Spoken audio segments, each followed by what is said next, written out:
Lord God, our Heavenly Father, your word proclaims, in all thy ways acknowledge the Lord, and you will direct our path. Our leaders have come today, along with the citizens, to make the best decisions for this great city. We ask you, God, to give them wisdom, to give them knowledge, but to also to give them heart. We pray for our first responders. Be with Chief Mitchell, and all the officers of this great city. In Jesus' name, amen. Amen. Be seated.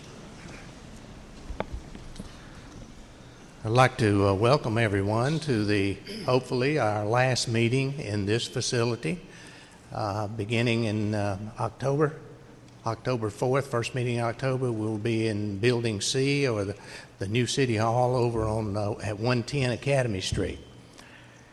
Since I've been here, we have had, this is the 258th council meeting, and of course there's been untold special call meetings as well. So we've had a lot of utilization, and there was probably several years prior to that that the council met upstairs, but not in this area here.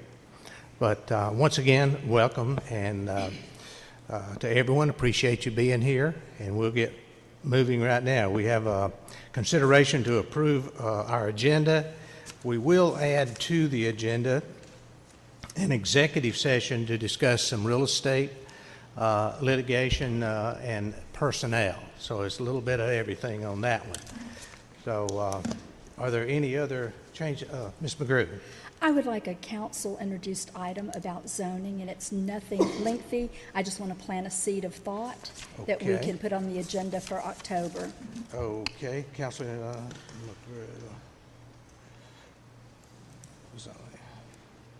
Okay, that will be immediately after the city manager's report there, okay? All right.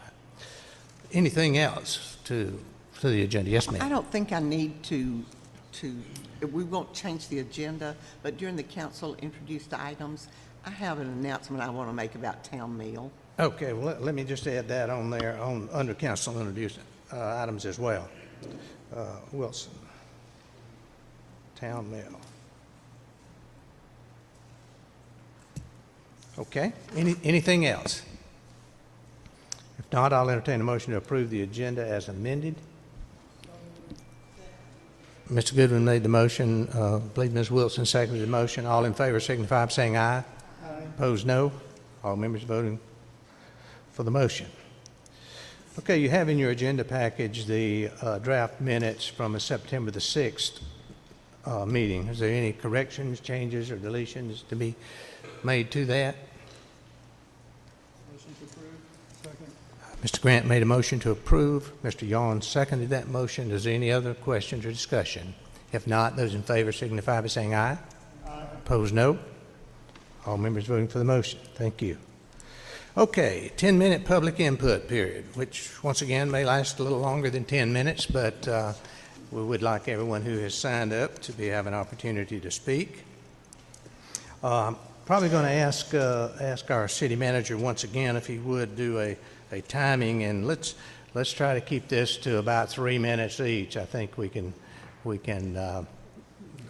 some of it I'm sure is going to be very repetitious, I suspect anyway, but I want everyone to have that opportunity. So Mr. Peppers, if he will keep the time there, and then when there's a minute left, let them know so they can wind down and finish up their statement. Okay? Thomas Weaver.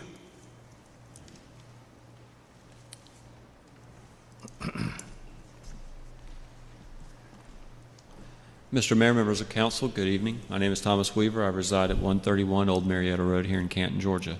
I respectfully request that council act pursuant to the chartered authority under section 2.22 capital A subsection D of the same to override the mayor's veto in regards to the restaurant district, and also approve on second reading and disposition the matter pertaining to the repeal of Canton Code section 6-6 relating to the advertising of alcoholic beverages.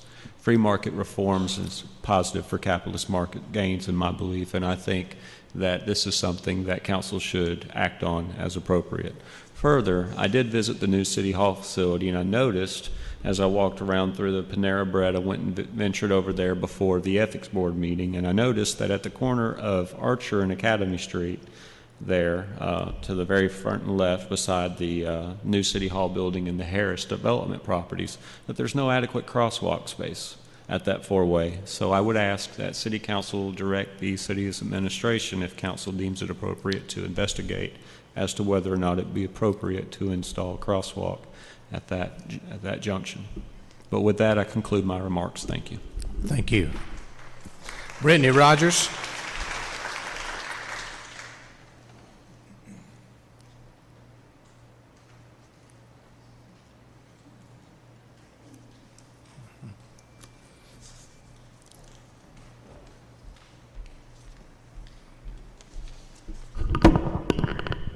Hey, I'm Brittany Rogers. I reside at 213 Magnolia Springs Drive here in Canton.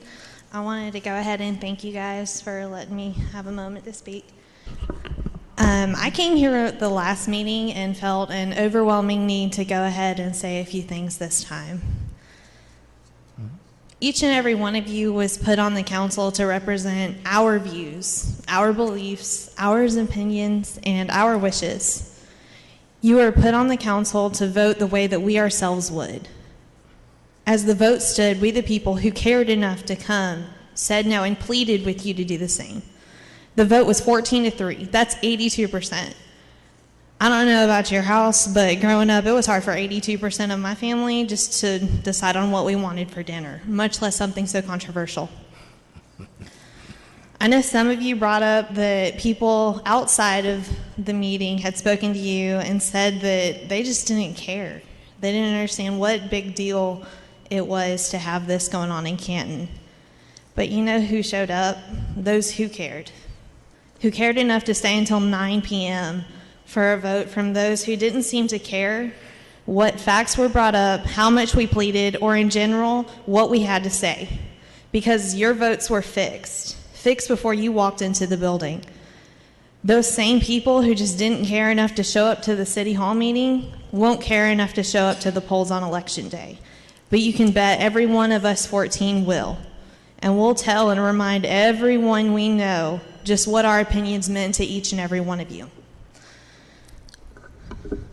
There was a violation of ethics code that has been filed against Mr. Estes, a brewery owner here in Canton. You can form your own opinion of whether or not he's guilty, but it seems to me an innocent man would simply state his case instead of bullying anyone in opposition to him. So I am thoroughly disappointed in the fact that even after his railroading tactics and a violation of the ethics codes were brought to your attention, that no one so much as questioned his right to vote at the last meeting. Having said all of this, Mr. Mayor, you never should have had to veto this. If all of you had listened to those who showed up, the vote never would have been 4-2. It is because of this that I ask you all to put this on the ballot and let the people of Canton decide. As a side note, I also remember Mr. Sanders speaking at the last meeting, and if he hadn't filed a violation of ethics complaint against Mr. Estes, I would have. Thank you. Mr. Smithwick.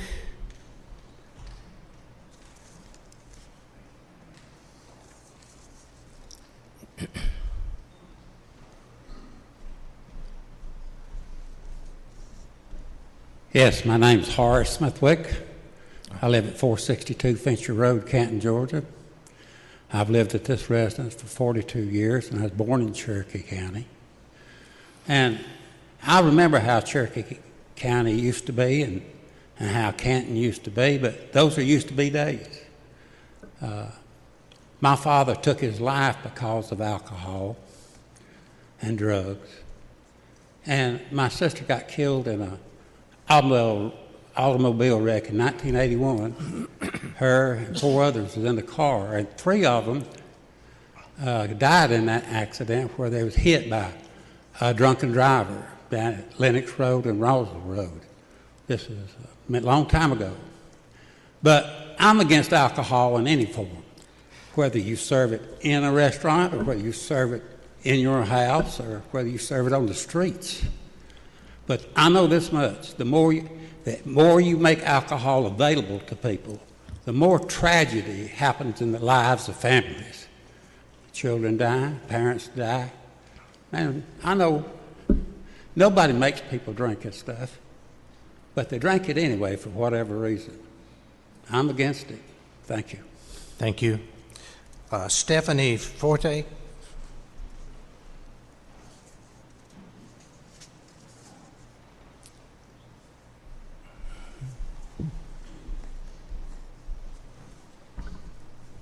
Hello, my name is Stephanie Forte, Canton resident and business owner. I spoke at the last meeting and am grateful to have the opportunity to speak again. I promise to keep it shorter and sweeter this time. During the last 2 meetings, I felt that it was unfair that some on council spoke out of turn by saying that none of the downtown businesses wanted this ordinance to pass, and that it would solely benefit the restaurants, and that they were doing well enough. Now, I myself knew that I did not want to speak out of turn as well. So on behalf of my neighbors on Main Street, I prepared a petition, and I spoke to them all individually to get their personal opinions on the matter. We have voices, and they deserve to be heard. Over 25 businesses, owners, and managers discussed that they too share the below 4 points in regards to supporting the restaurant district. We support open containers to increase shopping, commerce, and walkability in our downtown area. We support allowing open containers for 1 year to test the ability to increase business growth, business development, and foot traffic. We support continuing to find new ways to make Canton a destination, and we support differentiating our city and allowing our businesses to compete with other cities who have passed similar ordinances. I have copies of the original petition, which are in my hand, if any of you wish to have a copy. What I found disheartening were that a few of the businesses that shared these same ideas felt that there were some unnecessary turns that this ordinance had taken over the last few weeks, and they were afraid to show their support via this petition. They were afraid that something would happen to them if they were to express their opinion. That did not deter me from having a voice and made me want to work even harder. And so I would eventually like to have a town that is as warm and as welcoming as everyone says they hope it can be. So on behalf of my business and the other businesses that I truly have heard from, please make the best, the honest, and the right decision. Thank you. Would you like? You want to give that to the city clerk, if you would, please, a copy of it, or to Billy, that's fine. Yeah. Thank you. Bill Abernathy.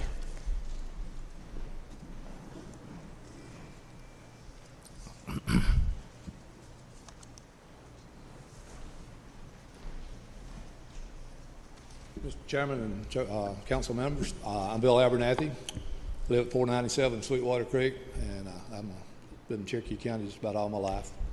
I was opposed to this at the last meeting. I'm still opposed to it. It just sets a wrong precedent. It influences our young people, telling them that it's okay to go out and drink, party, get drunk, whatever you want to do. And I also think that if somebody has a vested interest in making money off of this, they should recluse themselves from voting. Thank you. Wayne Sanders.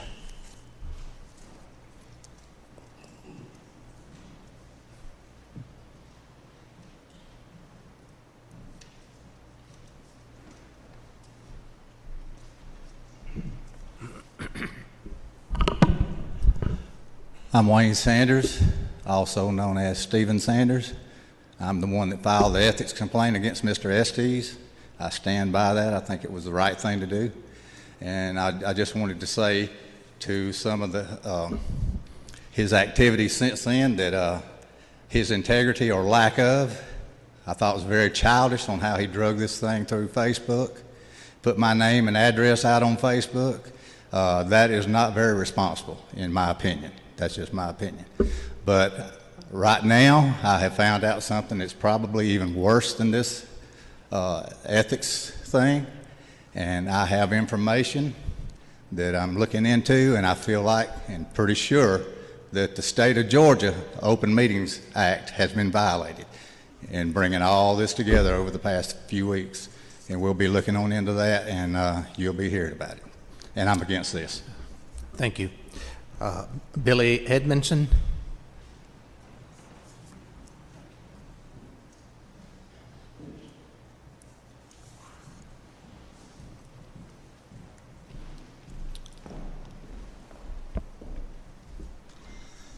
Mayor and councilman, got a hot mic.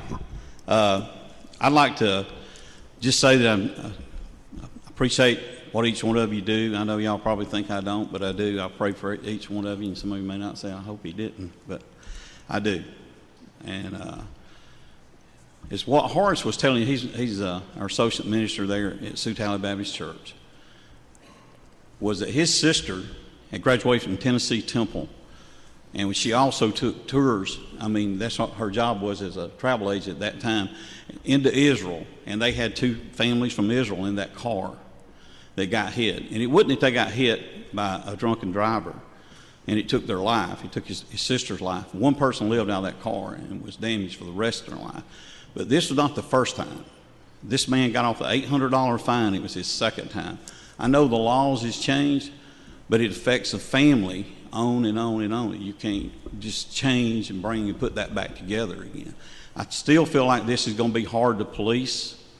I think there's things you can look at. I'm not again for the restaurants or the patios if people drink in there, and I know that they've got licensed bartenders in there that knows when people are inebriated, and they get to that level of debauchery that they're going to be out of control to drive.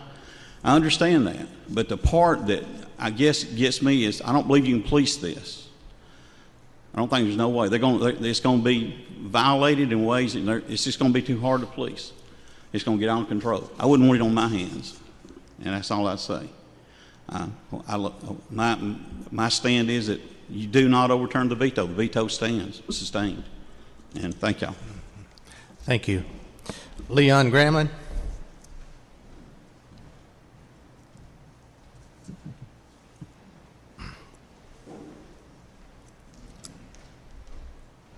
Hey, I'm Leon Gramlin. I live at 260 Brown Street, Canton, Georgia. I'm a lifelong member of the community, with the exception of going to Merida for a few years.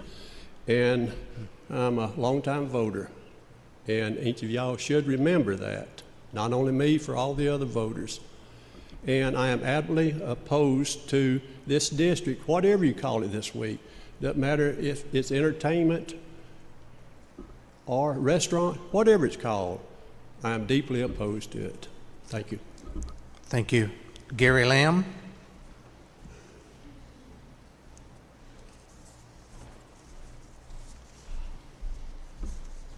Gary Lamb, 691 Marietta Road, and here we are again. The third time in, 6 weeks?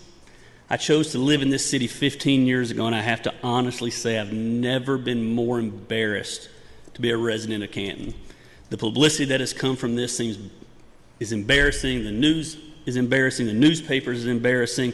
For a city that touts itself as Canton forward, it very much seems like we're Canton backwards. In a city that just spent thousands of dollars on a marketing campaign to invite people to our city, I feel like we have just told people don't come to our city, and it's embarrassing.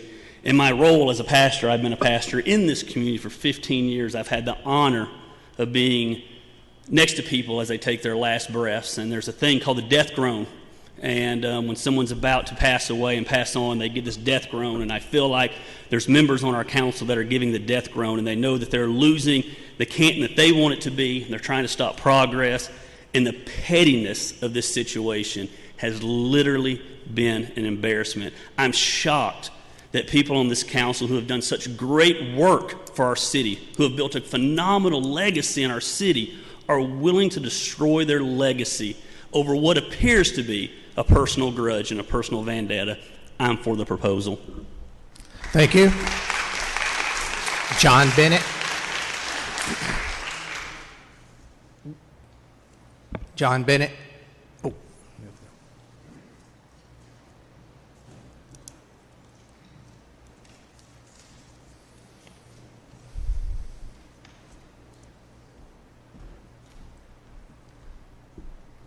Mr. Mayor, Council, thank you for the time to be able to speak. My name is John Bennett. I live on Sellicoe Road in Sellicoe Valley out from Molluska, Georgia. I'm a lifelong resident, 73 years old, lifelong resident of Cherokee County.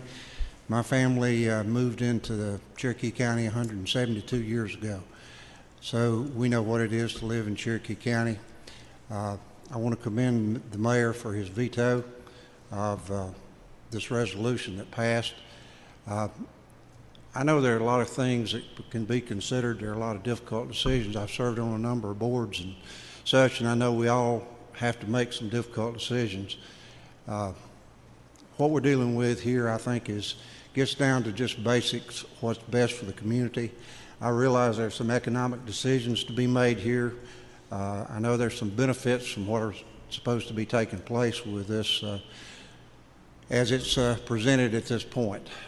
But to me, I think the negatives of this just far outweigh the positives. And again, I just am very much opposed to it. Thank you very much. Thank you. Joseph Owen.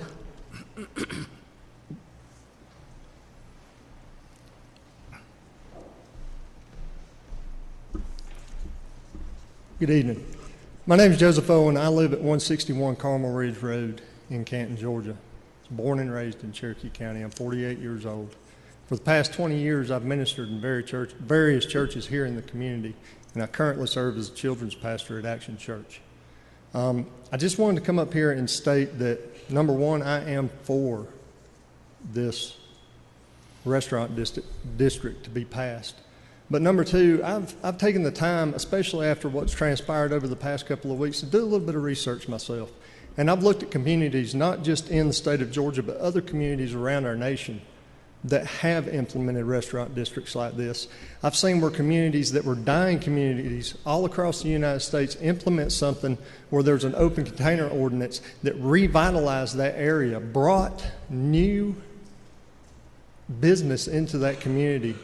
And I just find it hard to believe that in the day and time that we believe in, or that we live in right now, that this is something that we're still fighting here in Canton, Georgia. Like I said, I was born and raised here, and I've seen the changes myself. And maybe not all of them were good, but I believe that this one will be. This will be a good benefit to this city and this community, and bring in new, younger people to this community, which is essential for a community to thrive and survive. Thank you. Thank you. Melissa Harbers.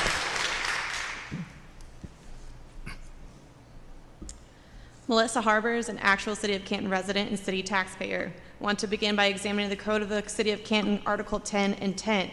It states, it is essential to the proper administration and operation of the city that the members of the governing authority be and give the appearance of being independent and impartial, that public office not be used for private gain, and that there be public confidence in the integrity of the governing authority. According to Section 2-472, Board of Ethics, Section A, Bullet 1, the Board of Ethics shall consist of 3 persons, one being appointed by the mayor. Mayor Hopgood, on September 6, 2018, after the City Council meeting had adjourned, you were recorded as referring to Council Member Nick Esty as, quote, a squeaky wheel. Since the Ethics Committee is only being formed from the outcome of ethics complaint against Council Member Esty, your words have indicated that you fail to be independent and impartial. Your choice of a member of the Ethics Committee is 1/3 the vote that could be construed as being direct attack against Mr. Estes. Therefore, with proper discernment, you should recuse yourself from selecting a member of the Ethics Committee and pass election on to Mayor Pro Tem Bill Grant. If you choose to appoint a member of the Ethics Committee, you will go on record as showing a complete disregard for Section 2-464, thus deflating the public confidence of their integrity and governing authority. Next, paraphrasing Section 2-465 definitions, interest means any direct pecuniary benefit. A member of the governing authority shall be deemed as having an interest in a transaction involving a person and a member of immediate family. Suite P, 3D, 4D electric ultrasound, address as 160 North Suite, 101, Canton, Georgia. The registered agent name, Elizabeth Deborah Goodwin. An immediate family member of Councilmember Jack Goodwin. Section 2-468, disclosure of the conflict of interest. A member of the governing authority who has an interest as defined in Section 2-465, he has reason to believe may be affected by his official acts or actions or by the official acts or actions of the governing authority shall disclose the precise nature of such interest by written or verbal statement prior to the governing authority taking official action 1 minute. on a matter of affecting such interest and shall be abstained from discussion of voting. Council member, during the May 17, 2018 meeting, did you disclose your interest to Suite P as defined in Section 2-465? Upon the disclosure, did you abstain from discussion and voting? During the September 6, 2018 discussion of the proposed restaurant district, which includes the surrounding areas of Suite P, did you disclose your interest in Suite P as defined? How do we as a public know that your influence of voting on these proposals do not directly affect Sweet Pea's profitability? Councilmember Wilson and Godwin, you reiterated multiple times in your decision to uphold the Code of Ethics in the September 17, 2018 meeting, focusing on a line that there be public confidence in the integrity of the governing authority. So I ask, does the Code of Ethics only apply to the council members of your choosing, or does it apply to everyone, including Mr. Goodwin and Mayor Hopgood? Thank you. Thank you. Glenn Brown.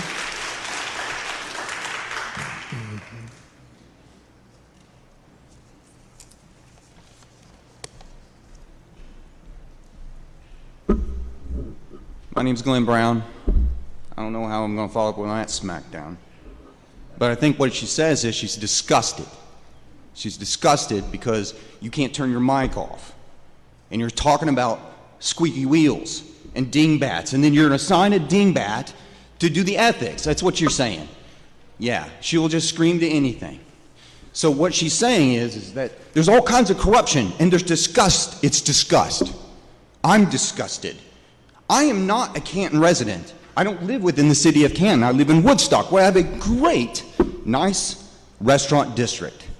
I lived out in Lake Arrowhead in 2001. Built my home, nice executive, 28 years old. Living out there, and I'd have to go all the way from Lake Arrowhead, all the way to Kennesaw to get a beer, to have some friends. I'm an executive level 28-year-old, and you're bypassing me then.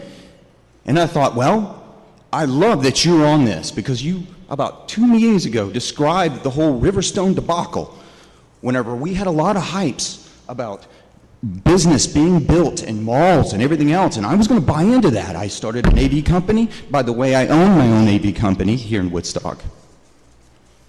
But I ain't coming back here, because there's this religious rhetoric of alcohol that's plagued this city, this county, for years, decades. I'm testament. You don't have my business. You don't have my innovative mind or idea within your city center. You have ones that you're taking advantage of and screwing, like Innovative Technology, those guys with the coffee shop, someone who actually has a business mind, which we'll go ahead and discuss the whole business mind idea when we will start throwing towards ethics, towards people who have good business minds. You want them on this council. Am I right? Why would you elect someone that doesn't have a good business mind?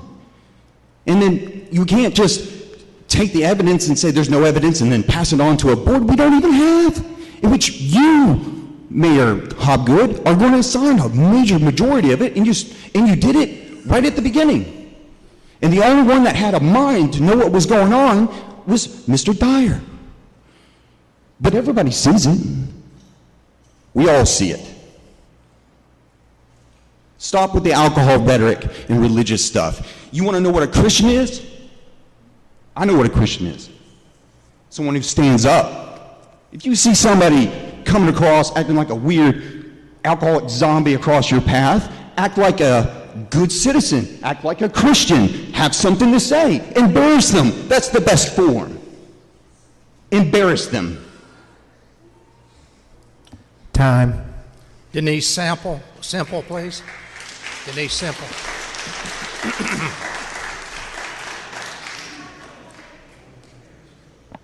Ma'am. Oh, okay, thank you. Will Magruder.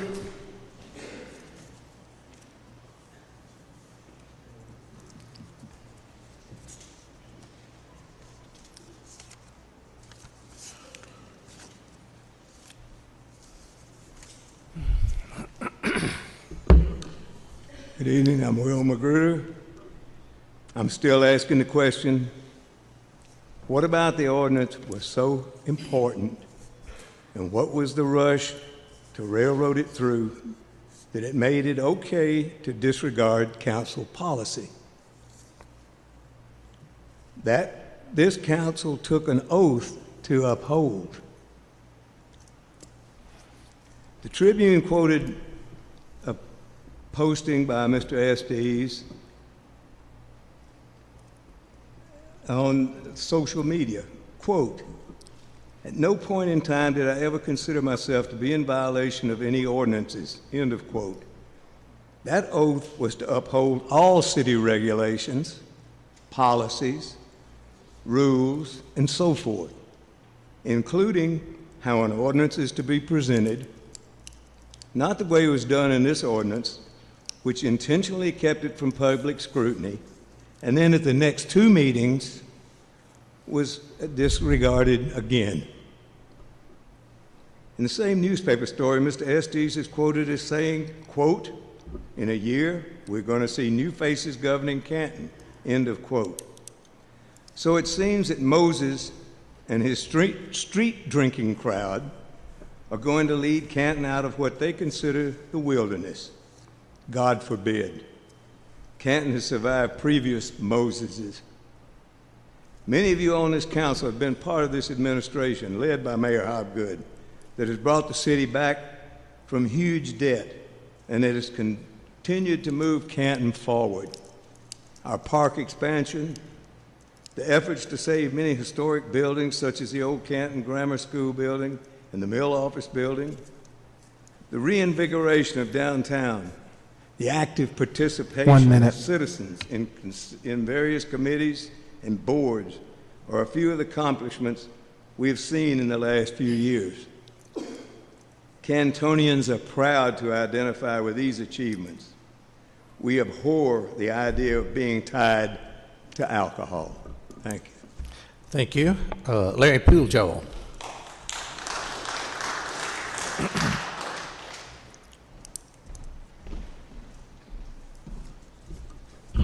Hello, good afternoon. I guess I'm the first one with my accent that have spoken in this city hall, so it's a sign, I guess, that the city is changing and evolving. Don Quixote, a novel by Cervantes, has a saying that says, "Let the dogs bark, Sancho." It's a sign that we're advancing. And I think this rhetoric that we have over this alcohol change is part of the controversy of advancing. Both sides want the best for the city, but it is the vision that makes the controversy. However, I think the people that set the direction for the city are the residents or business owners, those of us that pay for the privilege of setting our own direction.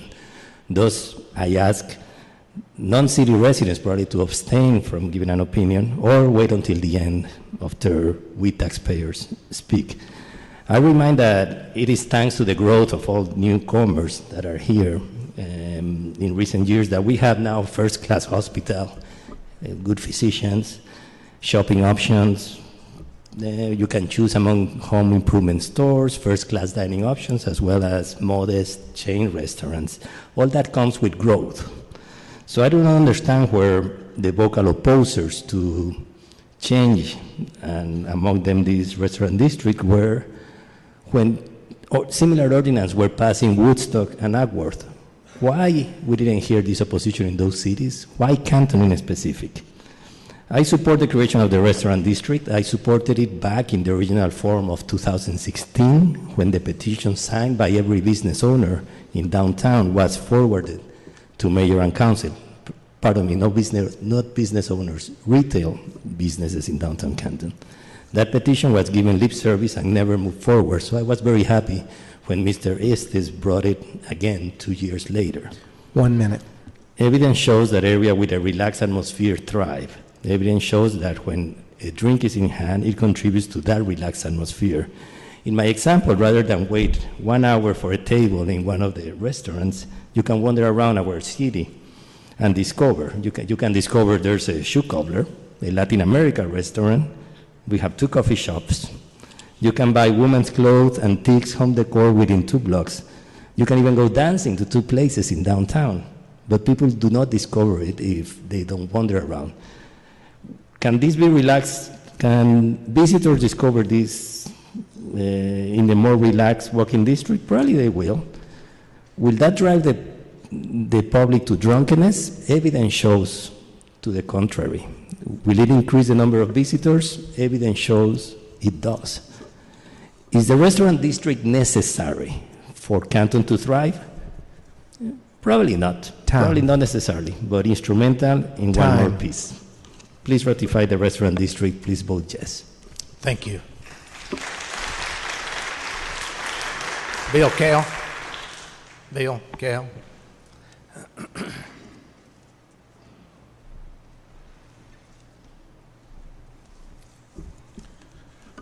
Hi, my name is Bill Kell. I'm a resident of Cherokee County. My family owns 3 restaurants and a commercial building in historic downtown Canton. Increased bar sales will not be the measure of success of the restaurant district ordinance. More people walking around historic downtown Canton, visiting more restaurants, more retail shops that stay open later is our goal. The developer of the old school and the mill office building will need retail and restaurant tenants. 50,000 square foot Jones building will need restaurant, retail, and tenants. The old mill is being developed. They're bringing on 5 to 6 new restaurants plus retail. The city paid a development company to work with the citizens to come up with a future vision for Canton. Canton Forward was the new slogan, and they quickly identified our historic district, the mill, the river, and the future walkability of this city as our strength. This ordinance supports and enhances that vision and will help these new developers fill their empty retail and restaurant space. The mayor's comments in the Cherokee Tribune article about his veto indicated that he was most concerned with how the ordinance was rushed through without due consideration, transparency, and did not follow the rules of the council. Well, if you compare this ordinance to the smoke-free ordinance, apparently those do not always apply. Smoke-free Canton was on the agenda one time as new business. It was discussed, changed, no public comment, and approved in one night. So I don't know how you do that and complain about this. When you compare it to the restaurant ordinance, it was discussed August 6th, August 16th as new business. 8 people spoke. PowerPoint presentation. September 6th as old business. 24 people spoke. 1 minute. The mayor again tried to postpone it because it wasn't in the final form. You should draw your own conclusions about why it was vetoed. However, it doesn't appear to me that transparency or procedural issues were the cause. Historic Canton needs a couple of dozen retail shops and restaurants to fill all the commercial space coming online in the next 2 years. This veto does not help, nor does it reflect our new city slogan of Canton Forward. Thank you. Thank you.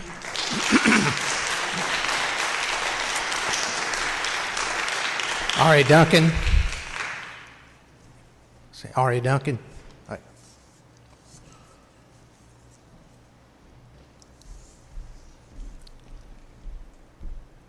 Thank you, Mr. Mayor and Council. My name is Ari Durham. I live on 230 Muriel Street, married, 5 kids, part of Canton for 20 years and 14 in the city.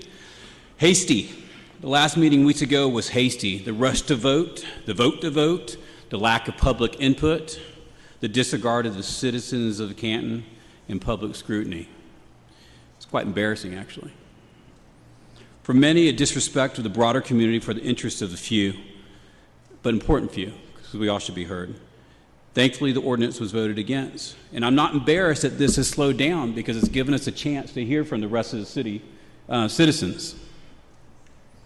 I grew up in Woodstock. Someone brought up Woodstock, and I still enjoy that city. And I enjoy it even recently at Copper Coin Coffee, and I didn't need alcohol and enjoy it. I've enjoyed it for years. I'm against the process, how it went down. I'm against the proposed change to our city ordinance and of an entertainment district. But lastly, about the conflict of interest, I have a huge question. How did the council allow another sitting council member lead an effort of an ordinance of which he directly benefits financially? I'm still trying to get my head around that. How have we even got to that point? It seems a blatant conflict of interest. You shouldn't have led this, and now you should at least, for ethics' sake, recuse yourself. Thank you for listening to us. I remain opposed. Thank you. Philip Ware.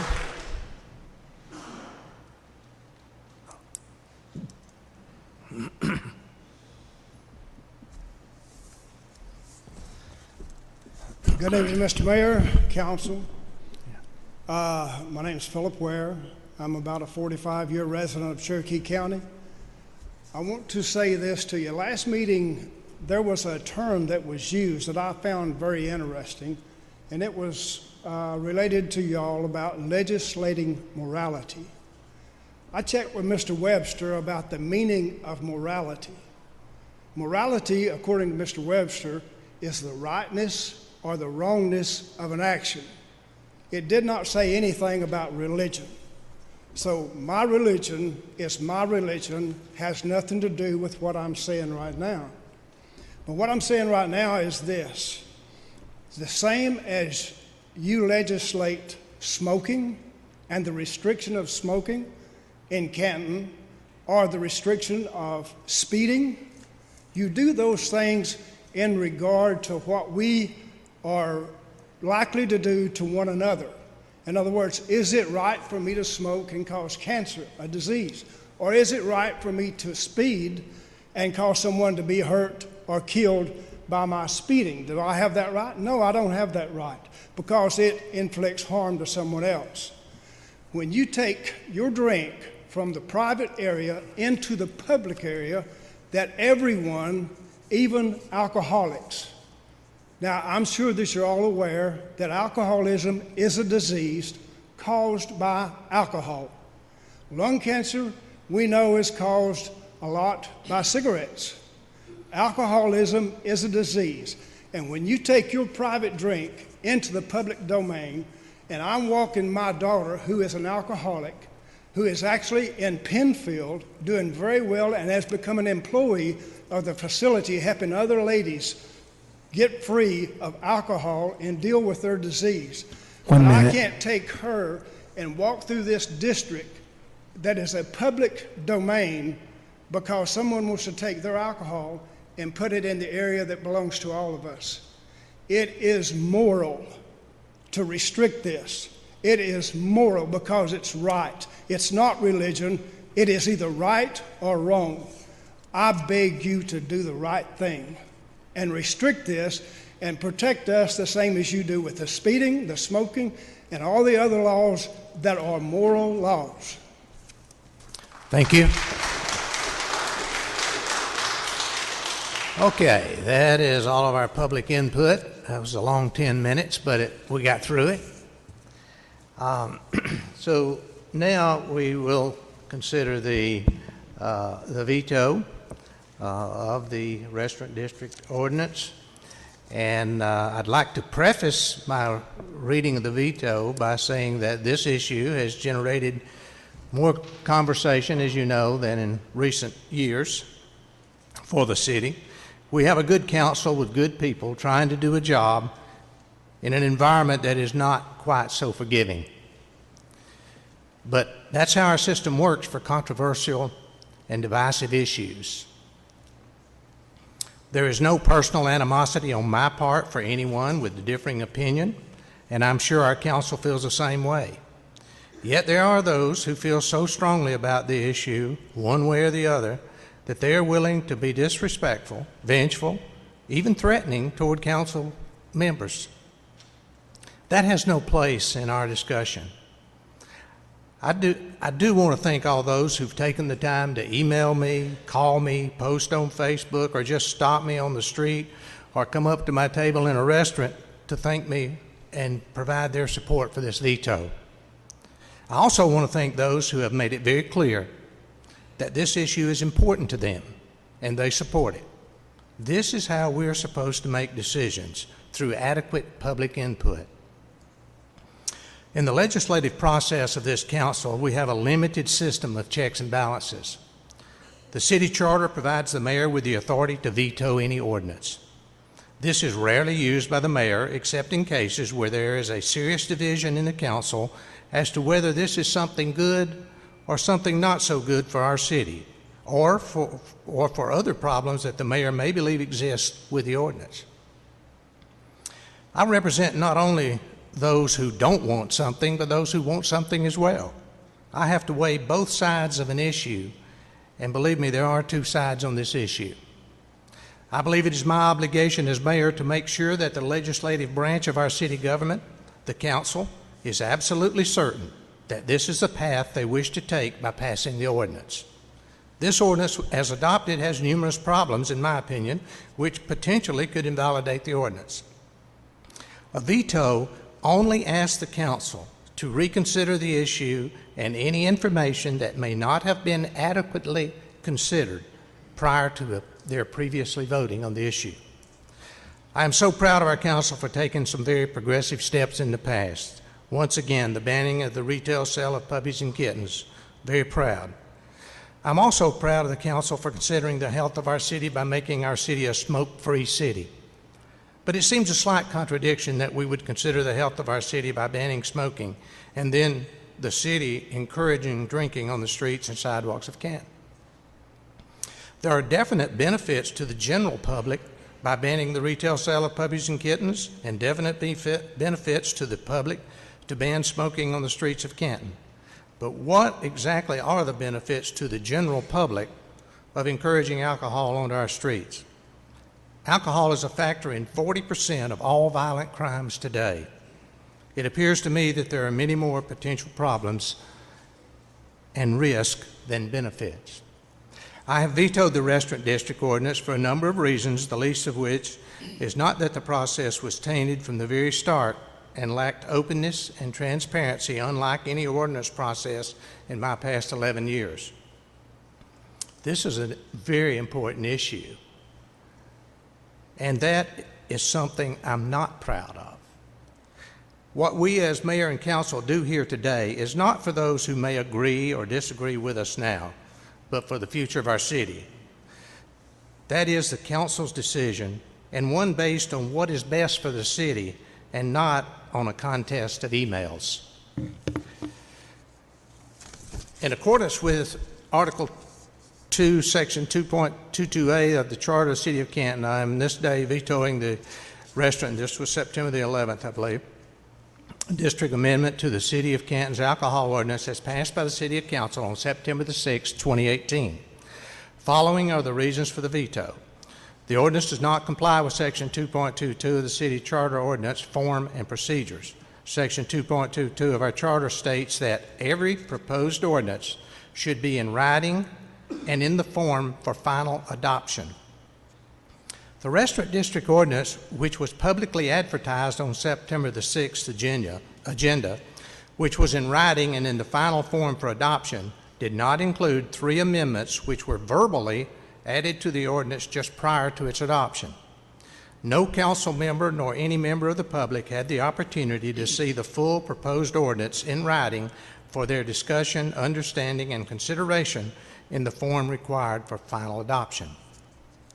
No member of the council was afforded the ability to read the proposed ordinance in its entirety prior to voting and adoption, since the amended ordinance was not in writing as required by Section 2.22 of the City Charter. This clearly violates the intent of full public disclosure and transparency in government, as well as violating Section 2.22 of the City's Charter. The requirement that an ordinance be in final form is a matter of public notice. The Charter clearly provides citizens with an opportunity to review and comment on an ordinance prior to a vote. How can that occur if the wording is incomplete? In addition, how do you pass a law with words to be added later? I think, and there are those in the legal profession who agree, that there is an argument that such action is an unlawful delegation of authority. The violation of Section 2.22 may subject this ordinance potentially to invalidation. There were multiple versions of the proposed ordinance. The ordinance amendment, known as Entertainment District, was originally proposed on August the 2nd as a council-introduced topic. The proposed amendment was advertised for public knowledge on the August the 16th meeting agenda. However, at the meeting, an entirely new ordinance was proposed with another name, Restaurant District, with a different effective days and hours. No member of the public was exposed to this proposal, nor most of the council prior to its introduction. A second version in 2 meetings, neither version had been before the public prior to the meeting. According to the minutes on August 16th council meeting on page 5, this item, meaning the proposal presented at the August 16th council meeting, will be placed on the September the 6th council meeting agenda. However, the agenda that was provided to each council member and the mayor and posted for public purview only 1 week prior to the meeting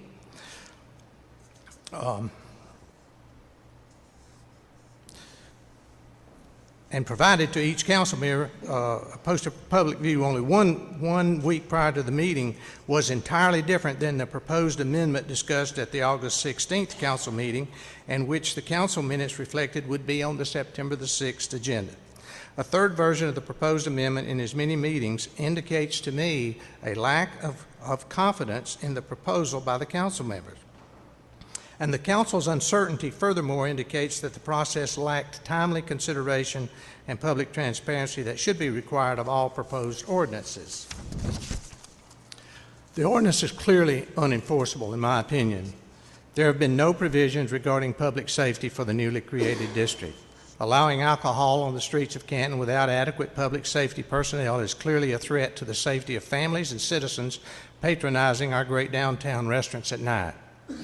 Individuals can easily take alcoholic beverages from the point of purchase to their automobiles or easily walk outside the district boundaries. No provisions have been made for any extra law enforcement measures. Private property owners and renters within the district can take alcohol from their businesses or from other private areas and drink and possess alcohol on their property. Who is going to patrol the area to ensure that they are on private property and legally there, and not just someone drinking without a city-sponsored cup? The city does not have the capability nor any plans for enforcing this ordinance. And who will be checking every Yeti cup filled with water just to make sure of compliance? We all know the answer to that is no one. So until we have the enforcement capabilities, this ordinance should not become effective. The district is not needed. We have in place a special events permit process which allows individuals and businesses to have special events downtown where alcoholic beverages can be consumed on public property within the limits of the special event. Permits are needed so that all precautions can be taken, including provisions for security, traffic control, restrooms, and litter. This restaurant district amendment contains no provision for any of these. We already have in place a process which will allow for open containers on the streets and sidewalks of Canton if individuals and businesses desire to take responsibility for the event. The city should not be burdened with that liability and cost. Loss of control. The City of Canton requires each and every bartender and server of alcoholic beverages to take a training course provided by our city police department. This training prepares the server with knowledge of our alcohol ordinance and ensures that they know what their responsibilities are under the ordinance. The server understands that part of his or her responsibility is to avoid serving someone alcohol who has had too much to drink. They also understand that they must ensure that an alcoholic beverage is not served to an underage individual. Under the ordinance as adopted, these control measures provided by the server are lost. A sober individual can purchase an alcoholic beverage, walk out the door, and give to an inebriated person or even an underage person. The bartender or server has no knowledge where that drink goes once it leaves his establishment, and an important public safety aspect of our alcohol ordinance and training is lost. There is a big difference between serving alcohol in a restaurant under the scrutiny of a bartender or server and serving it on the streets. This clearly presents a public safety concern. Lack of public restrooms. There's a decided lack of public restrooms within the district. In fact, I'm not sure I could name one within that district. During special events, the sponsors are required to provide adequate restrooms. As the district is proposed, the city now will assume the responsibility and cost of additional porta-johns. And they may not be very attractive on the street corners of the city, but considering the alternative of not having any restroom facilities, I suppose porta-johns would be best. I believe that most restaurants and businesses would frown upon someone bringing their cocktail purchased at another location into their restaurant or business just to use the restroom. There is currently no actual plan for the provision of any public restrooms within the district. And finally, it appears that the third version of the proposed ordinance as presented at the September the 6th council meeting may have been a result of a quorum email meeting of the minds, something a general consensus or agreement as to what would be acceptable to be presented at a public meeting on September the 6th. This, to me, clearly violates the spirit of open meetings and transparency. An ordinance should not be conceived in this manner, but rather considered and discussed completely in open meetings before the public. Quorum email meetings without public notice or purview lacks transparency and diminishes public trust in elected officials. The entire deliberative process should be open, and the adopted ordinance should be reconsidered by this council with the allowance for additional public comments. Finally, this veto is really just asking. Is it asking too much to start this process over according to our adopted procedure, giving the council and public time to understand the proposal and to comment on this proposal? Is it asking too much to make sure that the issues of public safety, restrooms, and cleanup have been addressed before the adoption of the ordinance? Is that asking too much? If this is asking too much, then you should override the veto. If it's not asking too much, I hope you will sustain the veto and take a long, hard look at a new proposal. Okay. It is open for discussion.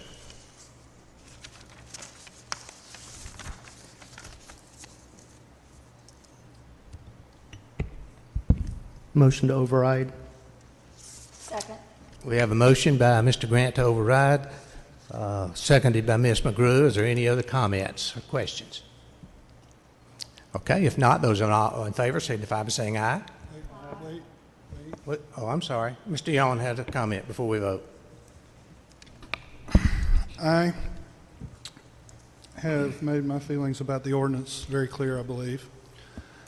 I have had many discussions with many people about this issue, but I believe that all of the points that the mayor raised in his veto, and I agree with all the points that he raised, but I also understand that I brought those issues up, the mayor brought those issues up during our last discussion when they voted on the ordinance, when we all voted on the ordinance.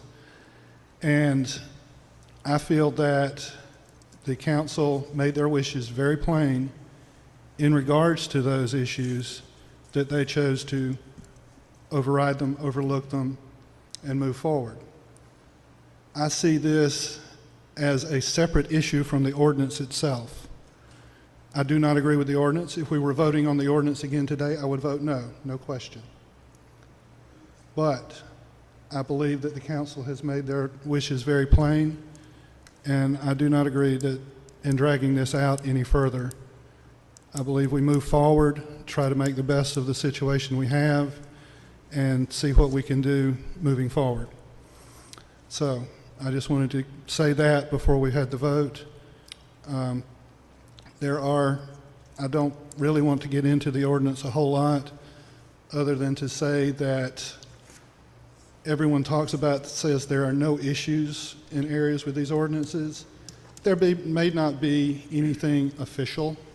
There may not be any arrest records. But you talk to people that live near them. You talk to people that work in them. We have a family friend that's worked in the city of Roswell for 18 years, and he has told us that most of the businesses in their restaurant district close early to avoid the kind of crowd that has taken over that district. The people don't go to the restaurants unless they want to join the party because they can't get through the crowd of party goers. That's what we need to make sure that we avoid in this city. I hear similar stories are starting to surface about Woodstock. I hope they're just rare, and I hope that we can make something that works for Canton moving forward, because like I said, we shouldn't keep beating this dead horse. We should move forward, do the best we can with what the will of the council has been stated as, and then revisit this next year. So I just wanted to say that for the record. Thank you, Mr. Young. Mr. Goodman. I just want to thank everyone for coming. I appreciate everyone's view. I know we don't all agree, and if we all did, it'd be a very bland world to live in. Canton wouldn't be where it's at now. We've worked very hard.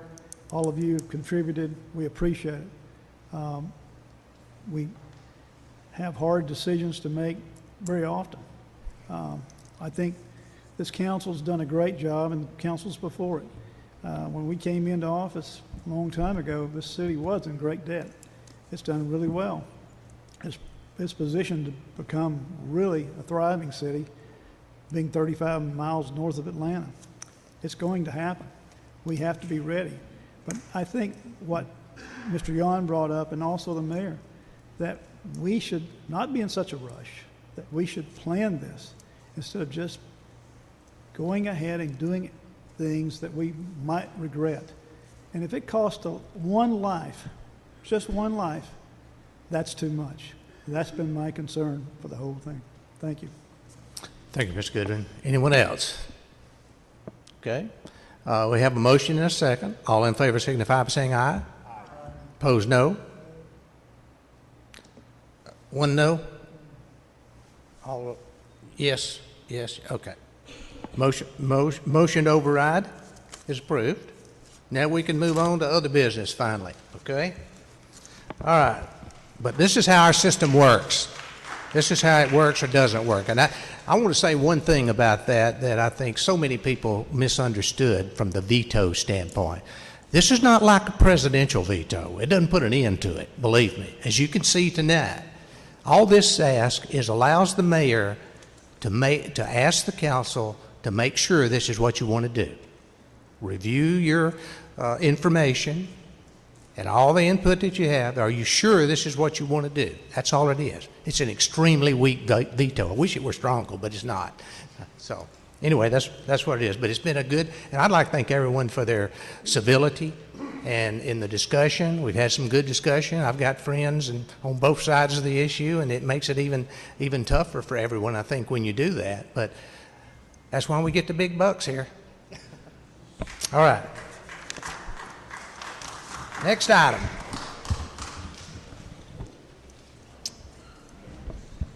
Okay, appointment of the Board of Ethics members. Okay.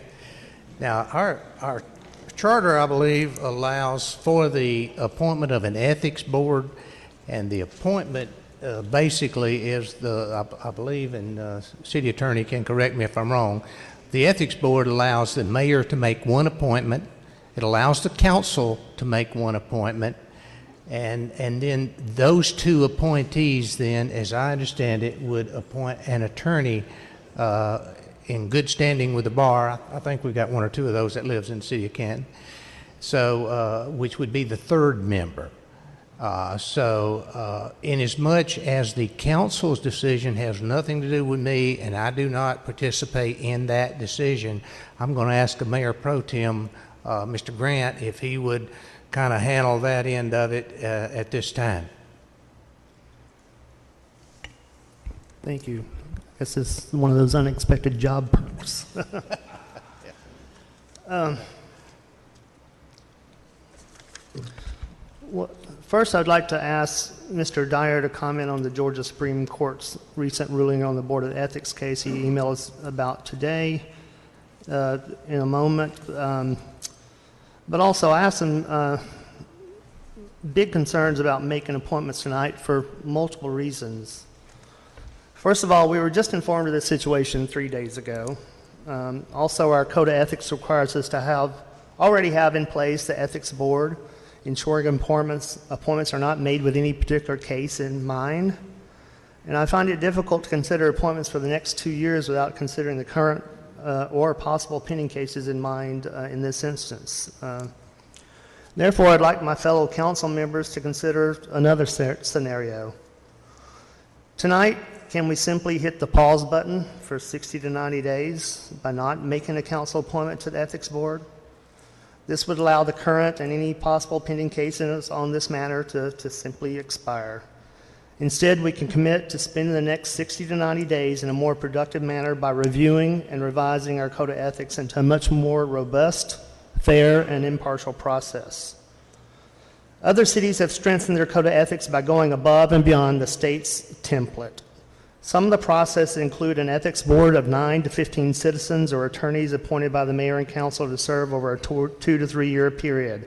When and if a complaint is filed, the city clerk simply selects 3 members at random from a hat to hear that case, ensuring a fair and unbiased jury. We could also consider other important updates, such as whether or not ethics complaints can be filed by citizens who reside outside of our city limits. In my opinion, our time and resources would be much better spent improving our processes and strengthening our overall code of ethics than pursuing questionable filings with possible legal shortcomings. Thank you for your consideration on this concept and idea. With that, I'd now ask our city attorney to elaborate on the recent Georgia Supreme Court ruling on this issue. So this is an example of life throwing you some curveballs every now and then.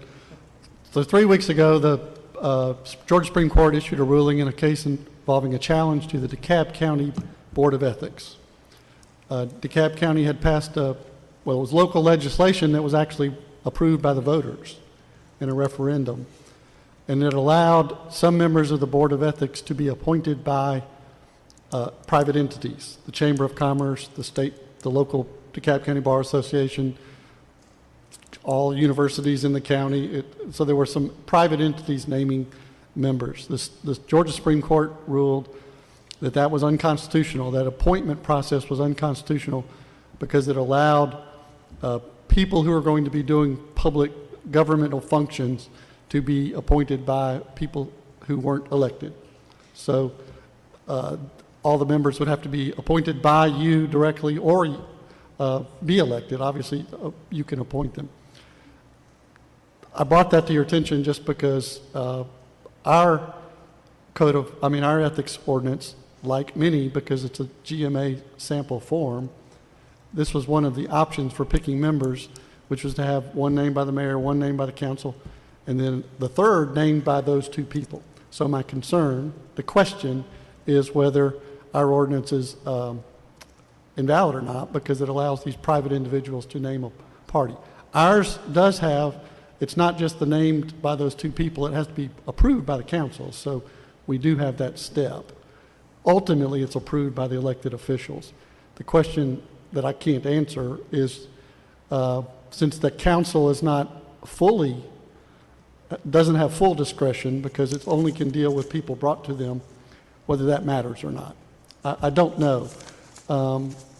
But I thought I would bring it up and let you know that case had happened. I think it does raise questions. We can choose to proceed under our ordinance and see if anybody challenges it.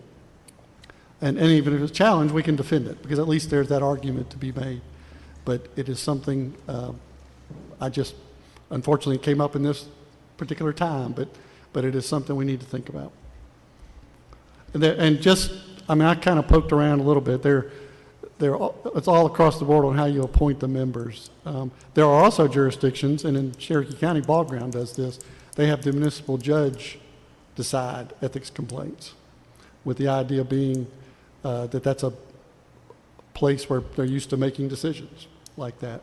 So if you look at the current GMA sample form, it has several options. One of them is that a municipal judge do it, and then there's just straight appointments. There's this appoint a body, 15 people that you select 3 randomly.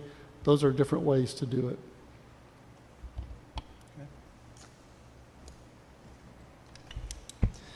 And again, I just threw out those as examples as possible scenarios that other cities are doing. I just think that we're better than a sample form and a state template, and I think we can do better. And I think when it comes to our code of ethics, that we should aim to do better. So that's why I was proposing the idea tonight. We have wonderful citizens that we could appoint.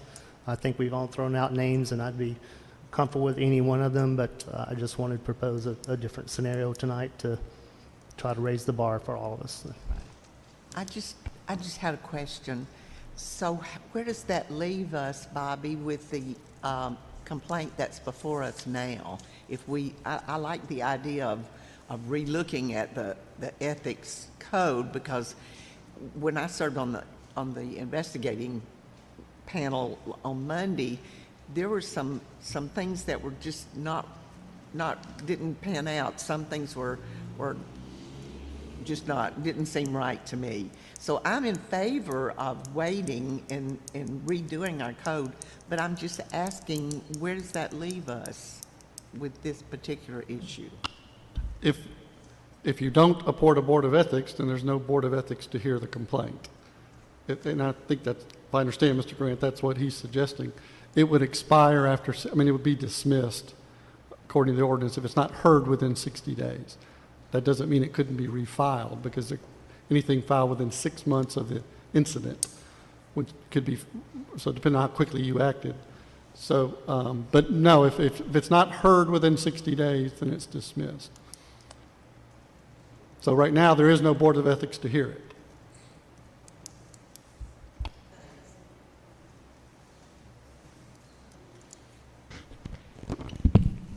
I like the idea of having a pool of names to choose from, and that the impartial city clerk would draw names from this pool to serve to hear a case. I do think we need to take some time and do our ethics ordinance correctly. And what Mr. Dyer's presented today concerns me, and I'm concerned about making an incorrect decision and having, with our ordinance not being proper, legal.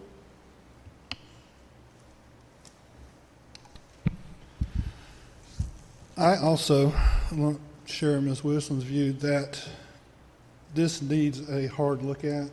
In reading the ordinance, it has holes you could drive a truck through, and as was evidenced in the meeting that they had Monday.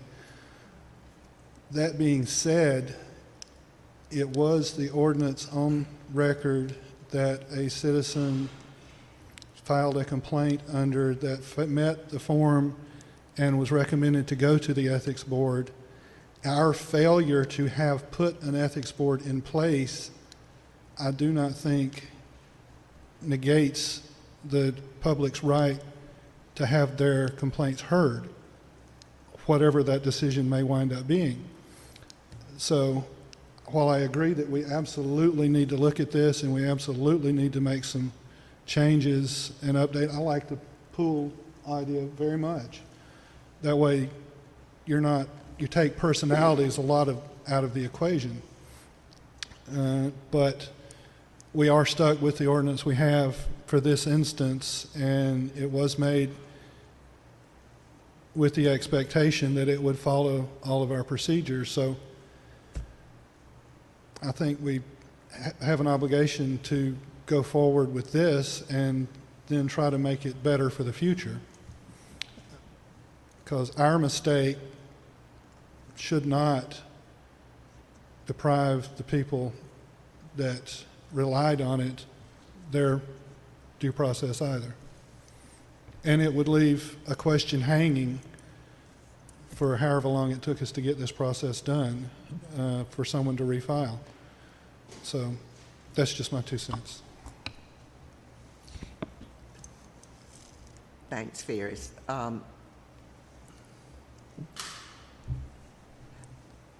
I think what Mr. Dyer said was that if we had no idea that we were going to have an ethics hearing or an investigative committee or anything, 2 weeks ago?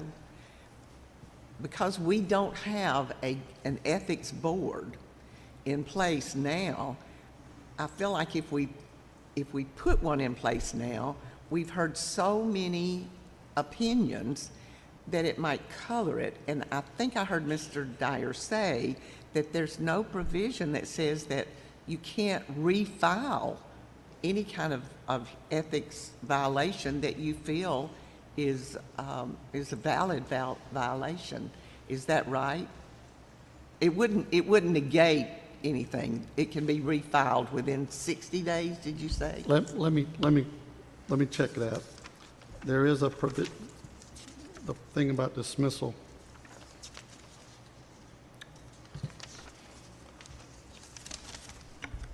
While he's looking, I did want to address one point of Mr. Yon's, that we do have an existing ordinance, but that existing ordinance also requires us to have an ethics board in place, which we do not. And again, to address Mrs. Wilson's point there, that I personally find it impossible to appoint an ethics board at this point under the assumption that it's going to hear complaints that may arise in the future in the next 2 years without it being a tainted process by the complaint on the table. That's my concern. I understand and respect your point, Mr. Yon, but that was my point, that the current ordinance we have, we're actually not in keeping with that. So that's why I was offering a different option. So.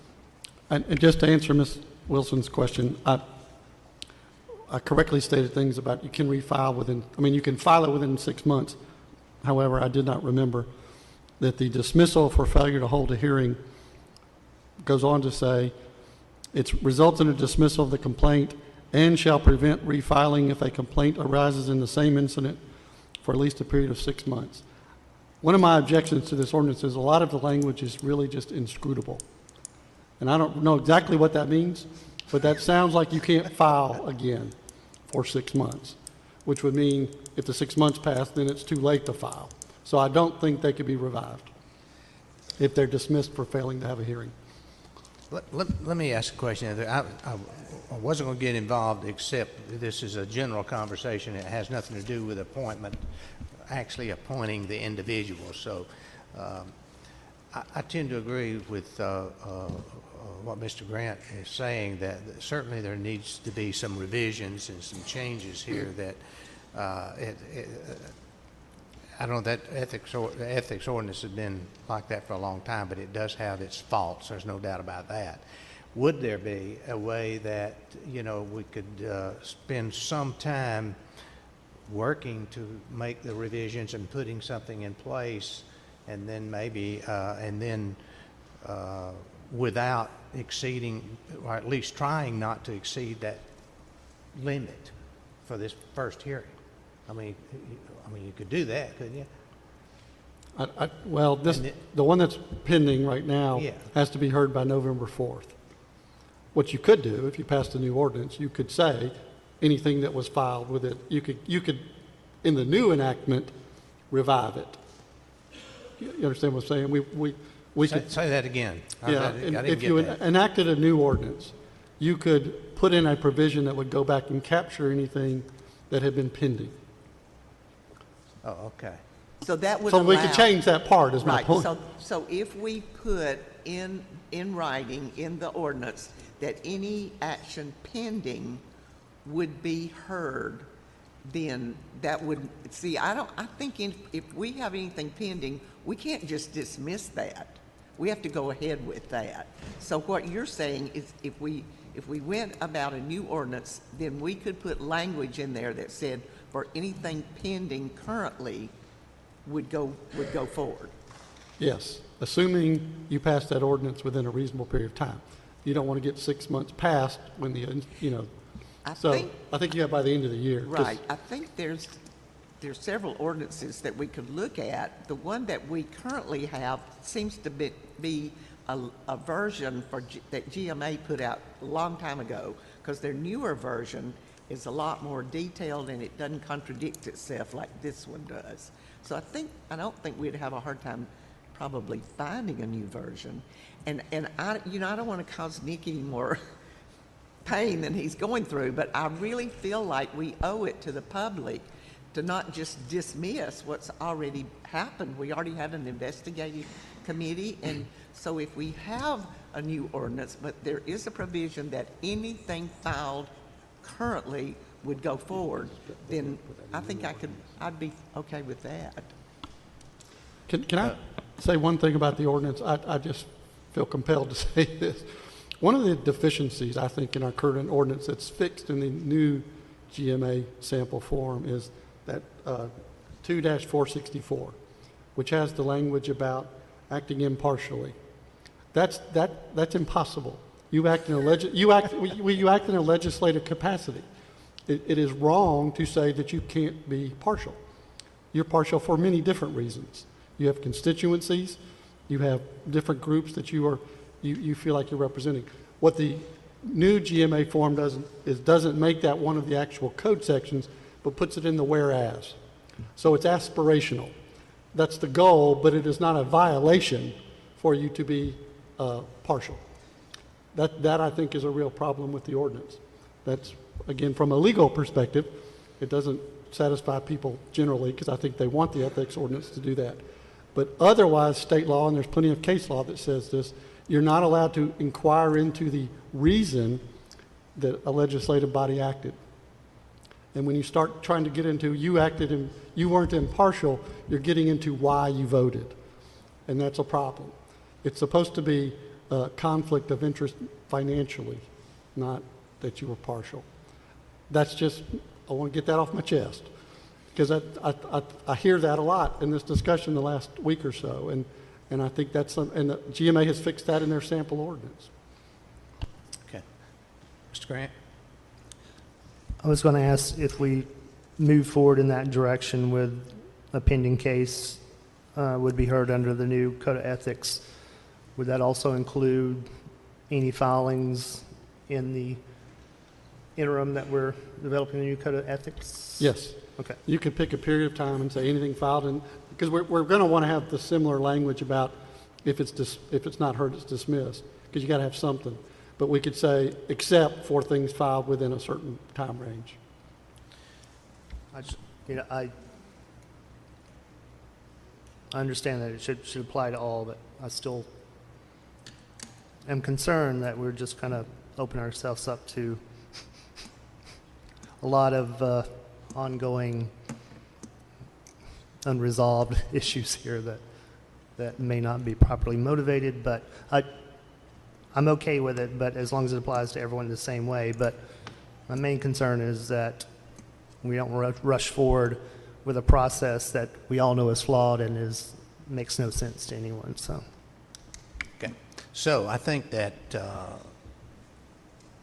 I don't know that there's any need for a vote, but I mean, inaction is an action. Right. Okay. So the council is technically taking no action on this as making any appointment at this time. Okay.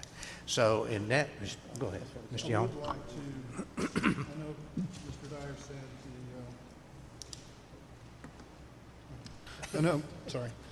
I know Mr. Dyer had said we should have by the end of the year. I would like us to set a deadline and for this to happen if it goes forward this way. I mean, if we use the current GMA sample form as a base, and there are other cities that go further, as Mr. Grant said, and have more specific violations. I mean, there's no reason we couldn't do it in October or November. I mean, certainly by November. I suggest we move forward as quickly as possible to have a work session on just that issue only, and see if we can resolve something and get it. Right. That's what I had my light on for, was to ask Mr. Peppers to get us together ASAP so that we can move forward. Okay? We'll ask our city manager to coordinate that special session, and we'll set it up, properly notify the public of the meeting, and we'll move forward with it. Okay? All right. Okay. Under old business, discussion and possible action of request for an exemption of the fee for renting Heritage Park for Veterans Day event in November. Motion to exempt. Okay. We have a motion. Ms. McGrew made the motion. Mr. Goodman seconded that motion. Discussion. Mr. Peppers. Just want to make sure that the motion includes that the applicant has to pay the deposit, provide certificate of insurance, and fill out a special event application. Yes. Okay, that's included. Okay, Mr. Young? And that's what I was going to mention. I spoke with him this afternoon, with Denver this afternoon. He has the paperwork done. He has spoken with his insurance agent, and he does know that he has to leave the deposit when he files. Any other? He is aware of all those conditions. Any other discussion on that? If not, all in favor signify by saying aye. Opposed, no. All members voting for the motion. Discussion and possible action of the ordinance to delete Section 6.6 of Canton, Georgia Code of Ordinance to delete restrictions on advertising for the sale of alcoholic beverages. Motion to approve. Mr. Grant made the motion. Is there a second? Second. Ms. McGrew made the second. Any other discussion or questions? If not, those in favor signify by saying aye. Aye. Opposed, no. All members voting for the motion. Item C, discussion and possible action of proposed amendment to a master sign plan for the Harris Group Academy and Main Development. Mr. Patton? Yes, sir, Mr. Mayor, council members. Steve Green was at the meeting and presented all of community development items 2 weeks ago. I want to thank the mayor, council members, city manager, and everyone else that responded and sent prayers and thoughts in regards to the passing of my mother-in-law. Sure. This is a proposed amendment to the master plan for the Academy and Main Development Project. They are proposing 2 additional signs. The existing square footage approved is 69.55 square feet. They're requesting an additional 58.96 square feet. The master plan, as approved by council, approved 75 square feet per tenant within the Academy and Main Development. With this request, they're asking for an additional 53 square feet of signage above that 75 square feet limit that council approved. I'm here to answer any questions. Is that per business? Yes, per tenant within per tenant. The Academy and Main Development. I have a question. Ms. Wilson? I'm not real good at reading all this stuff because I'm not an engineer, so I wanted to ask, is the sign that's being proposed one that would go over where the drive-through comes through that faces the, not Academy Street, but faces the elementary school, the high school building? There is one wall sign that is proposed on the 4th side of the building that was not included in the original, that more or less faces the old administration building, right, the parking lot. The second sign is a sign that would be interior of the business, but hangs, if you will, in a window, and in accordance with our regulations, anything that is visible to the outside is counted as window sign, and that square footage has to be factored in as well. Okay, here's what I rode around there to look, and if you come, I don't know the name of this street, but if you come out this street right here and you haven't come through town, you didn't go through Academy Street, you just came up this street, you would not know that was a Panera Bread because there's not a sign over that drive-through as you go in. So, I'm not in favor of another sign because there's a bunch of signs, but I'm in favor of that one. Okay. So I don't know. Do you want me to make a motion? Or do y'all, you want me to make a motion and then we'll discuss it? That's up to you. Well, I'll make a motion that we allow extra signage, and I don't know the square footage of that signage, just that one. I make a motion that we allow that sign to be installed. Second. The additional wall sign? Mm-hmm. The one on the outside. I believe that's... Mr. Harris, there's the one on the outside that you're proposing, right? Ms. Wilson, are you talking about the wall sign that's above the menu boards? Yes, on the outside. On the outside. Yes. So that's the south elevation of the building? Yes, that's my So it is the one that, as you're going into the development on their private drive, you look to the right, to the back of the building, and you see the sign on that side. Right, you don't see a sign, all you see is a drive-through. Correct. So you don't know what business it is if you didn't come through town or down Academy Street. So that's my motion, that we allow that sign, even though it's more than. If I might, Ms. Wilson, council members, if you'll look at the package, The drive-through itself is on the east side. There is a wall sign on that side. That's not the one I'm talking about. The menu board is located on the south side facing the old school. There is not a wall sign on that. Right. That's the one I'm talking about. Mr. Estes, you have Yeah, something? I was just going to reiterate what Ms. Wilson was saying. I think today the majority of the traffic is probably coming through town, but hopefully there'll be other avenues of people coming in from all directions and parking. You know, there's definitely a lot of parking here, so I would support that as well. Anyone else? So you're recommending the approval of one sign, but no more? Right. I went inside, and it looks like there are plenty of signs inside. I think the one like I said, I'm not an engineer. I couldn't read those things, but I think the one he proposes was so that you could see the sign if you're in the old grammar school school building. grammar school school building. I mean, Yeah. the school administration building. You know, where the fountain is. Is that right, Mr. Harris? Oh, you're You mean talking the about mill old office? cotton mill offices, yeah, okay. Yeah. There. That one would be inside. So I didn't really see the need for that, but I really saw a need for the one that we're talking about on, did we say south side? Okay, so how many, Ken, how many signs are requested? They're requesting 2 additional signs. One is that wall sign. The other is what would, by definition, be a window sign that is inside the building itself. Okay. Anyone else? Mr. Grant? Yes, Mr. Patton, could you correct me? The gateway signage, the entrance to Academy in Maine that's now being constructed, my understanding was there were going to be signage identifying the businesses inside the development. Will there be a Panera sign at that gateway sign, on the gateway sign? I do not think so. The gateway signage should just reflect Academy in Maine.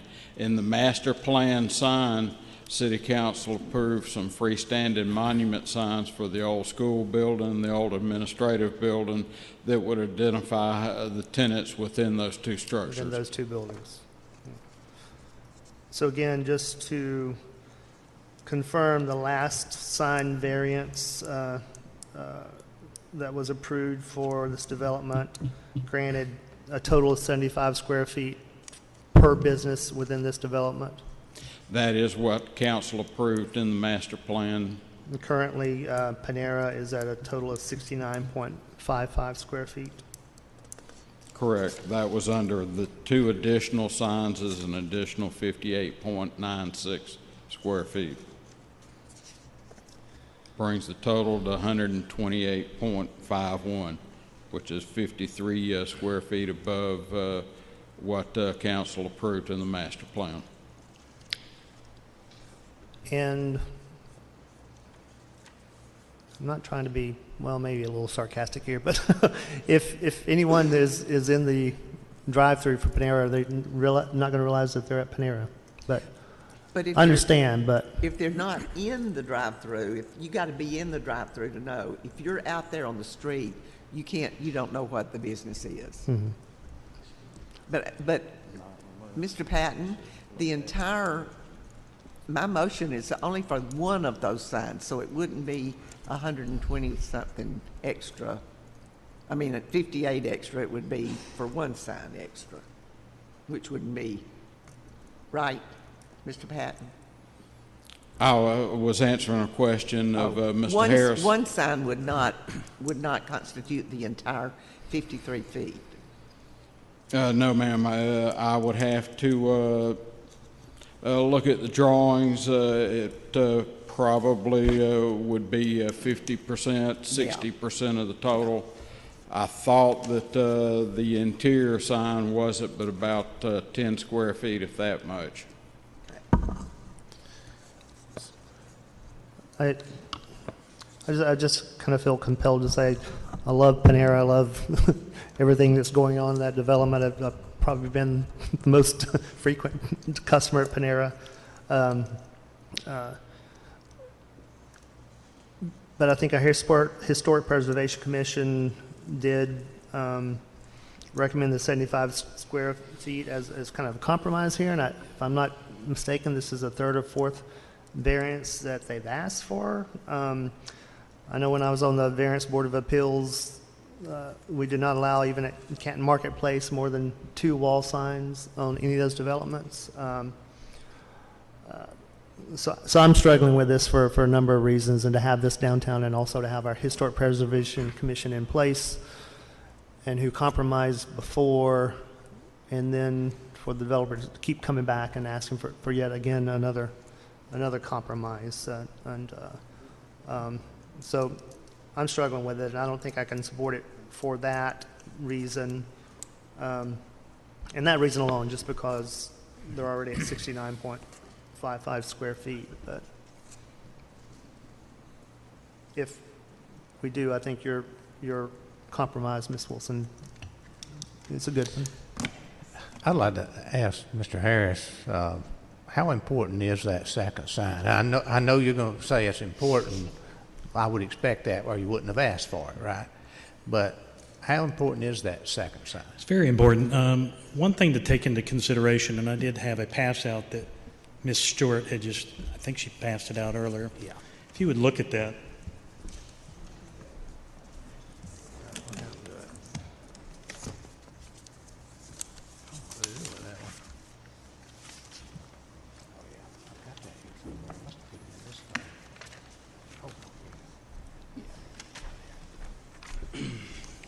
When we bought this property, we had the intention of taking all 3 buildings. Of course, we were interested in the 2 historic buildings, and we saved those buildings from the wrecking ball, but now they've been renovated. And right here is the Panera Bread. That's in the bottom corner of your handout. We made the entrances here with our engineer possible, where this area in the center, which is a courtyard, opens off and into each one of these buildings. We created new entrances to the elementary school. So the new entrances, that is the actual front entrances to that building, will be on the inside courtyard. In the same respect with the administration building, we have made new entrances going into these buildings when we renovated them. So when we were deciding how we would put the Panera Bread on the footprint, if you'll look, and if you've been to the Panera Bread, the entrance to the Panera Bread is actually on the interior, as are the other 2 buildings. So when we first presented this to the city, that is our plan, the 4 signs were looked at, and in our opinion, we thought they were approved. But then at a later point, as this evolved, we created what is called the master plan, which is all-encompassing all the buildings. So we got into the ordinance of the 75 square feet per tenant. So in this building, which is much larger, the Panera Bread much larger than some of the tenants that are in these buildings, we've stayed within the 75 square feet, which only allowed us 2 signs. So to choose from the 2 signs and stay within that 75 feet, we chose one on the front of the building and one on the side of the building. But as Ms. Wilson said, it's true. If you were coming up the street from, say, this building, and we were coming up Archer, you cannot see the real true front entrance to the Panera Bread, because we had to choose out of 75 square feet, where are we going to put these signs on the building? So we chose on Academy and Main. But what we really wanted was, because in the future, as we go on and develop phase 2, that will be our courtyard, and these will be our front entrances, including the front entrance to this Panera right here. And so we wish that, and we ask for an amendment, is what we're calling it here, to the master plan to allow for the 2 signs on the end so you can see it coming into Academy Street, and also when you get out of your car coming from the courtyard into the main entrance of the Panera Bread. And that's what we're requesting, a little more visibility from our proposed front entrance. And now it's not proposed, it's finalized. We're up and open. And thank you for that, too. I didn't get a chance to say thank you to each and every one of you for making that happen. Thanks. Well, I can tell you, we owe a debt of gratitude to the Harris Group as well, because you've done a great job on those buildings, and we really appreciate that. Like grammar school looks fantastic. Thank you very I haven't much. been in it, but the exterior is really looking good, and I know y'all put a big investment in this city. We have. And I know that that wasn't probably in most people's mind, the best investment you could probably make with that kind of money that you've put into that.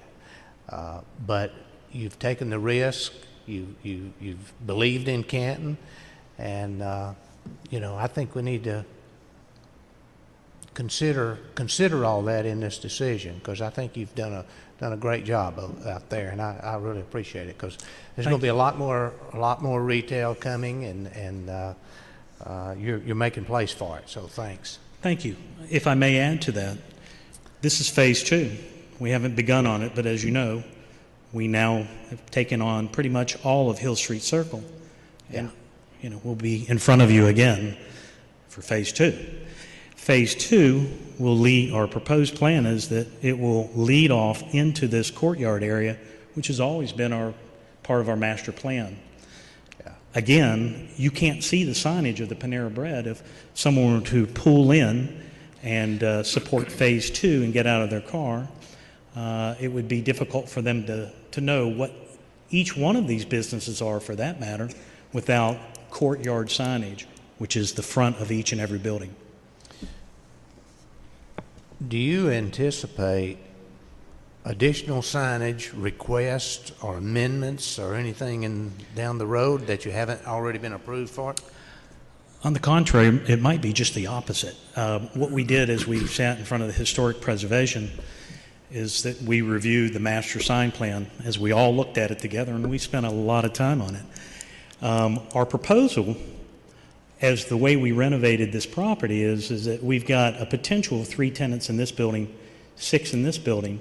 But most recently, we've had someone approach us to take the entire top floor of this building here. And on this space, 2 spaces. So that changes everything in perspective of the 75 square feet per tenant.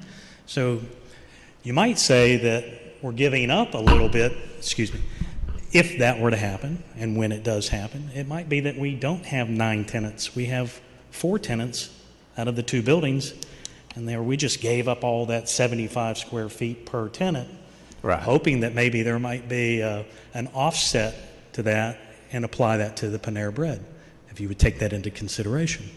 But I can't predict the future. I don't know what's going to happen there. Okay. Anyone else have any comments, thoughts? Ms. McGrew, did you have something? Thank you for investing in Canton. I appreciate it greatly. Signs are a headache for me, and we're inundated with signage. The little monument sign in front of Panera seems to be redundant because it's not very visible because of the vegetation and the landscaping, and you've got the nice Panera painted on the building, which suffices. I mean, it's the flagship, and it says what the building is, and the little monument sign seems quite redundant. I don't have a problem with the one sign, but I want to be very, very careful about too many signs in our historic district. Understood. Thank you for investing in Canton. Yes, ma'am. Thank you. Okay. Anyone else? Okay, I believe you made a motion, right? And you seconded that, right? Okay, we have a motion and a second to approve the one sign. Okay. Any other discussion? If not, those in favor signify by saying aye. Aye. Opposed, no? No. Okay. All members voting for the motion with the exception of Mr. Grant voting no. Is that right? Yes. Okay, good. Thank you. Thank you. Okay. Next item, discussion and possible action of street acceptance for the streets in North Lake. Yes, sir, Mr. Mayor, council members. In your package, you do have a resolution prepared in regards to the potential for acceptance of the streets within Norton Lake Phase 1 and Phase 2. As you'll recall, attorney for the management company for the Homeowner Association came before you in August. This has been an ongoing discussion with council members, actually since July. I'm here to answer any questions in regards to the proposal in regards to acceptance of these streets. Okay, Mr. Grant. I just did want to confirm that if we decide to accept these streets, that they'll just be added to our normal list of streets for the normal maintenance. There's no commitment to improving those immediately or bringing them into standard, or is there any timetable? Or That's correct. You're accepting them from future maintenance. You're not committing to that future maintenance at this time. They would be added in along with all the other streets in the city and reviewed on an annual basis as it relates to which streets get appropriated funds for paving and what have you. so the next annual assessment, they would be reviewed and prioritized within the scope of entire streets in the city? Correct. Okay. Motion to approve. We have a motion to approve. Do we have a second? Second. Okay. Mr. Grant made the motion. Mr. Yon seconded that motion. Any other discussion? If not, those in favor signify by saying aye. Aye. Opposed, no. All members voting for the motion. Okay. Discussion and possible action on street acceptance for streets in Laurel Canyon Pod 5. Is that still on? We had not received the core samples as of this afternoon. And I've not heard anything from Development Services in regards to the core samples. So if council wants to table this, and could we table this to the work session? 2 more weeks. Have a motion to table, Ms. McGrew. Postpone until work session. Okay. And Mr. Grant seconded the motion. Any other discussion? If not, those in favor signify by saying aye. Aye. Opposed, no. Okay, table till October the 4th. Okay. Discussion and possible action of alley abandonment requested by Latimer Apartments located at Broad Street near Scott Mill Road. Yes, sir, Mr. Mayor, council members. Latimer Construction, Latimer Apartments does own property along Broad Street and Scott Mill. They're requesting abandonment of alley as it relates to their property. All property owners that are adjacent to the alley were notified of this abandonment procedure, and I'm here to answer any questions you may have. Okay, Mr. Grant.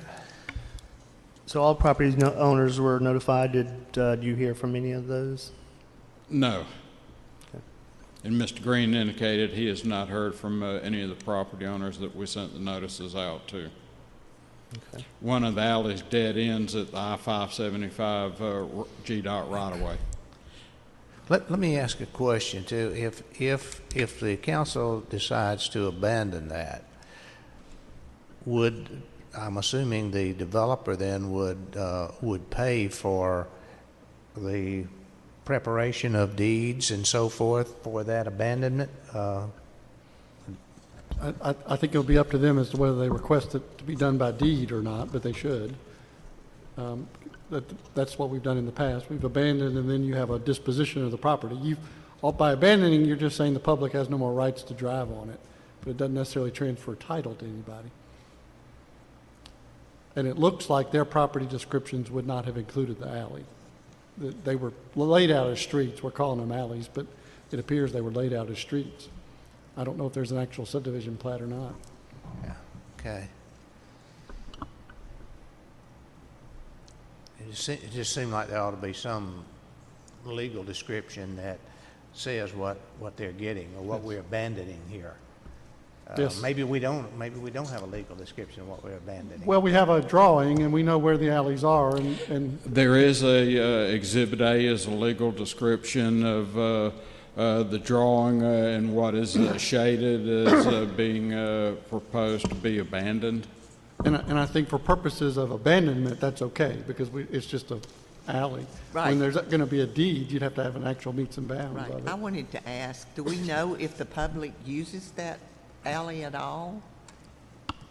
I am not aware of any use myself. It would have to be walking only. I mean, there's no road. But now, when when part of it is abandoned, would we be abandoning just half of a alley to one part? But Part of it, they're on both sides of part of it, so we're abandoning the entire alley. Yes. For part of their property. There's another property where we're only abandoning half, but you could choose to go ahead and abandon the whole thing, well, it seemed like that would make sense to me. rather than having to do it later. But okay, so we would just be abandoning any interest in it, right? And not necessarily conveying it to anybody. The abandonment technically is just abandoning the public's right to drive on it.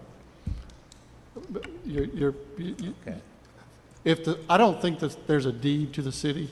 I'm not looked, but I assume it's just a subdivision plat that shows some roads. So we don't actually have title. So when we abandon the public's right to drive on it, if their property lines had gone to the center line, then we wouldn't have to do anything. Right. But they don't own the property. So I mean, if they care about having title to it, they're going to want a deed. Yeah. But all we're doing by abandoning is saying, they could put a barricade up. They could now block it off if they wanted to. Okay. Mr. Grant. It's my understanding, I believe Mr. Green stated at the last meeting that there's actually not a visible alley there. It's just what's on the plat, indicated on the plat. That is correct in my understanding as well. So there's no one driving on it now anyway. Motion to abandon. Do you want to go ahead and just abandon all alleys in that Broad Street? More than, because there's no reason to abandon half of one. So none of the alleys exist there now. It's just, they're all on the plat. Motion to abandon all alleys. Second. We have a motion. Mr. Grant made the motion. Mr. Yon seconded that motion. Any other questions or discussion? Now, let me ask one more question. The abandonment is not to any individual, right? Correct. We're just giving up the saying public's we don't right. have any interest in it. We Okay. enforce the public's right to access them. The road's never been built. We're giving up the public's right Okay. on behalf of the public. All right, sounds good. Any other questions? If not, those in favor signify by saying aye. Aye. Opposed, no. All members voting for the motion. Thank you. Discussion, possible action of Canton Code of Ordinances, Development Code Amendments. Mr. Patton? Yes, sir, Mr. Mayor, council members. This is a lengthy list of ordinance amendments that our office has worked with City Council on for over 18 months. Mr. Green did present this at the work session 2 weeks ago. Council did instruct to remove that one section relative directional instructional signage because we need to have additional discussions relative to square footage associated with that code section. I'm here to answer any questions you might have in regards to this ordinance amendment for the Unified Development Code, or the Development Code as it's known in the Code of Ordinances. Okay. Anybody have any questions on that? Oh, your light's not on. Sorry. Sorry. I have so many questions. Okay. Did we finish that, or did we just go over the? This is just the ones we did, right? Correct. You're just talking about the ones that we did in that work session. You're not That talking work about the session, whole yes, thing. ma'am. Okay. And this is the list of items that the committee had worked on, been presented to full city council. There's still additional items that we have to address. Move to approve. Okay, we have a motion to approve. Do we have, Ms. Wilson made the motion, Mr. Grant seconded that motion. Any other discussion or questions? If not, those in favor signify by saying aye. Aye. Opposed, no. All members voting for the motion. Item H, discussion and possible action of Planning Commission recommendation on case ZCA 1806-003 for Jim Sibley, applicant, and River Green Land LLC to amend condition of zoning approval to allow townhomes instead of single-family detached homes. Yes, sir, Mr. Mayor, council members. This did go through a public hearing process. This is a zoning condition amendment in regards to allowing townhomes in place of single-family detached within Academy Run or Pod B4. The Planning Commission did recommend approval of the change. The Planning Commission recommended that the development itself have a 50-foot buffer. I know Mr. Green presented to the council members what Mr. Sibley and the developers had met and discussed with the adjacent property owners in regards to a 30-foot undisturbed, 20-foot replanted that's contained within a letter dated September the 5th, I believe it was, and an accompanying drawing. If council is inclined to approve this zoning condition amendment, if you're in agreement with the Planning Commission at 50 feet or this proposal that has been proposed, you could include that as a condition. Mr. Estes. Yeah, I just wanted to speak for two constituents. I guess one would be myself and many of the neighbors that live in River Green, since I am a resident. I think, you know, the Wheeling Group has done a great job of just bringing great quality homes. This is something that'll help differentiate our neighborhood. I know I also speak for the Homeowners Association, which represents the residents, and it's certainly a you know, a great use of the space, and that they'll be repurposing a lot of the green space to the residents. I did have one question, and this may be more for the next section, but I'll go ahead and introduce it now. Just a broader question about the buffer. I mean, I'm not an expert here, but the perimeter buffer, I know that this parcel is connected to other lots in the master plan, so I don't know if that's even required or necessary to have.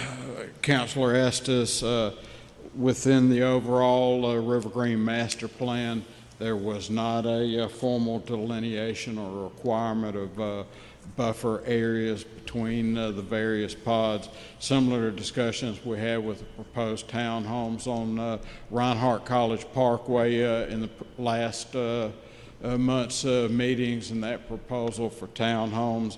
There was not a buffer requirement internal, but there were buffer requirements to exterior properties. So I guess just reading through the recommendation here, my only concern would be and this may be semantics here, but the undisturbed buffer around the perimeter of the subject property. I don't know I mean, technically the perimeter would be all-encompassing, but it sounds like the bigger concern is more around where it abuts to county-zoned areas. I believe that's correct. Yeah. So my recommendation would be just to amend that language there. Again, maybe just more of a technicality. Are you talking about item number 1, include 30-foot undisturbed buffer against residential, and make that adjacent to County exterior properties for this phase? As long as that incorporates the county-zoned properties that abut to it. There's already undisturbed buffer adjacent to the county property. Right. You look at the drawing, because you have the stream on the, I guess that would be the east-northeast side of the property between the school property and this proposal, and that's over 75 feet. Yeah, exactly. So again, semantics and technicalities of the perimeter implies all ends of the perimeter, and so I think it's more of the county zoned perimeter, or the properties of the perimeter that abut to the county zoned properties, and everything else that touches the master plan parts of this proposed property, I don't think are relevant. If it's your pleasure, we can certainly add that additional item relative to a 50-foot buffer adjacent to the Cherokee County School System property on the east. But like I said, if you look at the drawings, there's a stream there, and there's 75 feet plus towards the Board of Education property. Right. But it's certainly council's discretion at what conditions you place. Yeah. No, and my concern would be more to the properties that are adjacent to the master plan. So I think if we limited it to those county zoned properties, I think that would make more sense. Are you saying a 50-foot undisturbed against all county properties? No, against the two ends here where it's touching, what is it, the Dolores Street properties? Yes, what is proposed there is a 20-foot replanted buffer along with a 30-foot undisturbed area next to that, if I'm not mistaken. Yep, and that's what I understood as well, and so I think that's fine. It's just, again, the language around what will touch the new academy run, and I guess it would probably be the area, it would be the commercial area next to the entranceway off River Green Ave. Technically, that's all abutting to the master plan, which wouldn't really require a buffer. That is correct. There was no buffer requirement. Part of that property is the daycare. The other part inside River Green is the undeveloped commercial pod. Yeah. So is it clear what I was proposing? I think so, yes, sir. Yep, okay.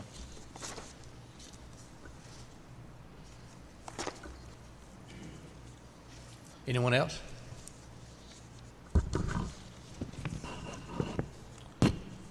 Well, let me ask. Okay. So there was an agreement between the homeowners and the developer about the reduced buffer. Well, it's still 50 feet, but 30 feet of it will be undisturbed, and 20 feet of it will be replanted. And there was an agreement, and I saw a letter, I didn't see it tonight, but I saw a letter that the homeowners had approved that as well. That is my understanding. The HOA? Adjoining The HOA did not approve it, only the homeowners? Didn't have to. Oh, the HOA didn't have to? Yeah, because it's county property. Right, okay. Thanks. That's why I'd mentioned if you're going to go with that proposal of the 30 feet, 20 feet, you could certainly make a condition of approval consistent with the letter from JW Collection dated September 5th and the drawing attached with that letter.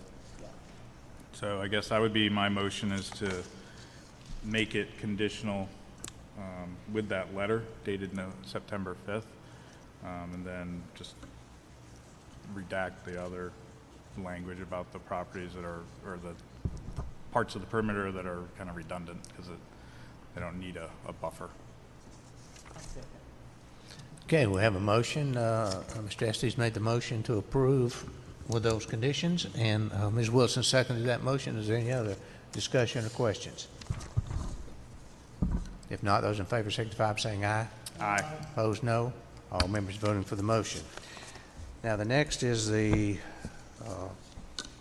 conditional use, discussion of possible action of the Planning Commission recommendation case CUP 1806-003 for Jim Sibley, applicant in River Green Land LLC, requesting approval for townhomes. This is a conditional use. This is the conditional use permit process that City Council implemented for all attached units, 3 or more, and Planning Commission did recommend approval. Similar situation, just like the zoning condition amendment if council's inclined to approve this conditional use permit, you could certainly include the same conditions as the zoning condition amendment as Councilor Estes had mentioned. Okay, do we have, Mr. Estes, do we have? I would propose that we use the same language as the zoning. Previous motion. Yep, previous motion. Okay. We have a motion. Do we have a second? Second. Mr. Yon made the second. Mr. Estes made the motion. Any other discussion? If not, those in favor signify by saying aye. Aye. Opposed, no. All members voting for the motion. Okay. Thank you, Mr. Item Mayor, J. council members. Discussion and consideration to approve the mayor to sign the agreement with Jeff Dobson and Associates. I think we talked about this a few times. Motion to approve. Second. Well, Mr. Grant made the motion. Mr. Yon seconded that motion. And I noticed that we did take out the language of exclusive. Exclusive, yeah. Yes, ma'am. Any other discussion or questions? If not, those in favor signify by saying aye. Aye. Opposed, no. All members voting for the motion. Next item, discussion and possible action, renaming a portion of Riverstone Boulevard to Dr. Martin Luther King Jr. Boulevard. I want to apologize for everybody having to wait that came, particularly for that issue, that it ended up being near the end here, but that's just, and you had to go through a lot to get there, I can tell you. So thank you for your patience, and we'll open this up for discussion. Mr. Peppers, you want to say something on that one? I don't have any comments specifically unless there's any questions from council. Mr. Grant? I did have a question on the actual resolution. I think the correction was made to name it Dr. Martin Luther King Jr. Boulevard. That's been corrected. And yes, the resolution still reads Martin Luther King Jr. Boulevard. I believe the one the mayor has to sign has that correction. It's been in place. corrected, yeah. Okay, Sorry okay. about that. Just want to make sure. Motion to approve. Second. Okay, Mr. Grant made the motion. Mr. Yon seconded that motion. Is there any other questions or discussion? If not, those in favor signify by saying aye. Aye. Opposed, no. All members voting for the motion. Okay.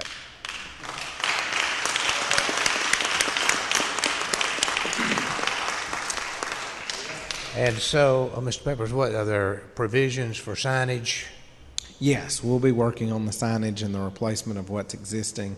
It may take us a few days, a couple weeks to get those in, but as those signs are in place, we'll bring back a report to council. I know there would like to be I think there would like to be a little ceremony of some sort at the time the signs are installed or unveiled or whatever. So keep us posted as to when that can happen in the next days or weeks or whatever it is. Absolutely. We'll do that. What we will likely do is have a set date when that name change is official and make notification. GPS and things like that may take a little bit longer with technology, but we'll get that date to you. Okay, great. Thank you. All right, next item, discussion possible action of a storage locker procedure for public meetings at 110 Academy Street. Move to approve. Second motion. We have a motion. Ms. Wilson made the motion. Mr. Goodwin seconded that motion. Any other questions or discussion? If not, those in favor signify by saying aye. Aye. Opposed, no. All members voting for the motion. Okay. City Manager's report. I only have one item to report on tonight. Wanted to let you know that we'll be sending out an email blast, doing some social media and some notice on our website tomorrow relative to our changeover in vendor on sanitation services that'll take place on October 1st. We've worked through the process of looking at the routes and are working with them on the delivery of the new waste containers. We are also working with our current vendor Waste Management on the removal of the old waste containers. And to that extent, I can tell you that our residential areas that are served on Mondays will have their new containers delivered starting next Monday. Those that are served on Tuesday will have their new containers delivered on Tuesday.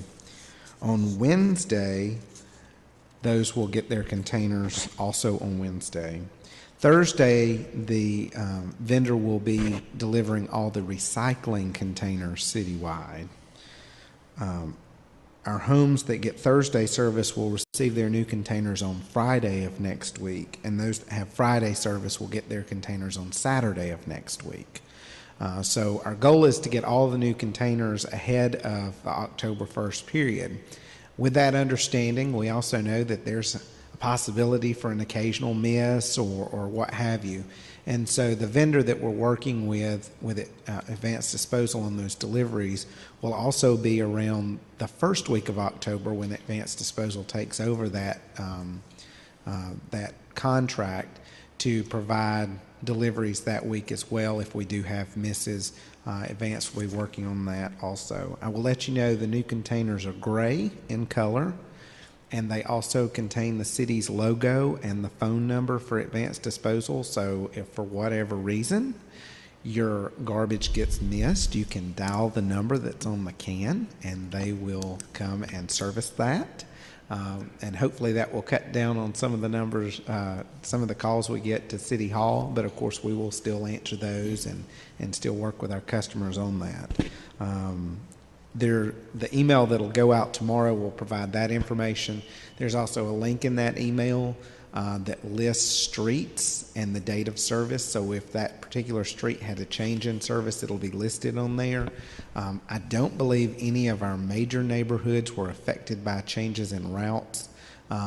It could be some of the smaller streets and the older portions of the city that might have an effect, but that'll be on that email as well. We're working with the homeowners associations to get the information out. The city has also rented a couple of additional message board signs to put in particular locations over that 2-week period to let those areas know that new containers are coming, changes coming, what have you. So we're trying to get as much information out as possible in a short amount of time without confusing the residents. For those residents that when they put out their cart next week for waste management to service, we're asking them to leave that cart out on the road so that Waste Management's contractor can then come out and collect those carts accordingly. And that's the same message that we're providing to the homeowners associations so that they don't get angry with their residents for leaving the container out more than 24 hours. So, okay. But that's all I have on that. I'm happy to answer any questions you might have on anything else.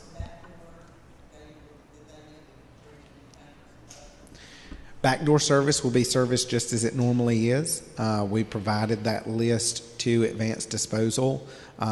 We will be moving in the January timeframe by requesting that any individual that utilizes backdoor service sign up for backdoor service, and that'll become an annual process. There's a form that we're working on for that, and so hopefully that will simplify that transition for backdoor service and make sure we have a good accounting. Anyone else? Ms. McGrew. Is there an option to get a smaller garbage receptacle? Garbage receptacles, no, but one thing that Advanced Disposal is doing that is different is on the recycling side. If you recall, Waste Management went away from the totes to the recycling bins that are 64-gallon. Advanced Disposal will be allowing individuals to get totes as opposed to the bins. So everyone will get the same 96-gallon garbage cart, but recycling bins can either be the tote, which I believe is either 24 or 36 gallons, or the bin, which is 65 gallons. Mr. Grant?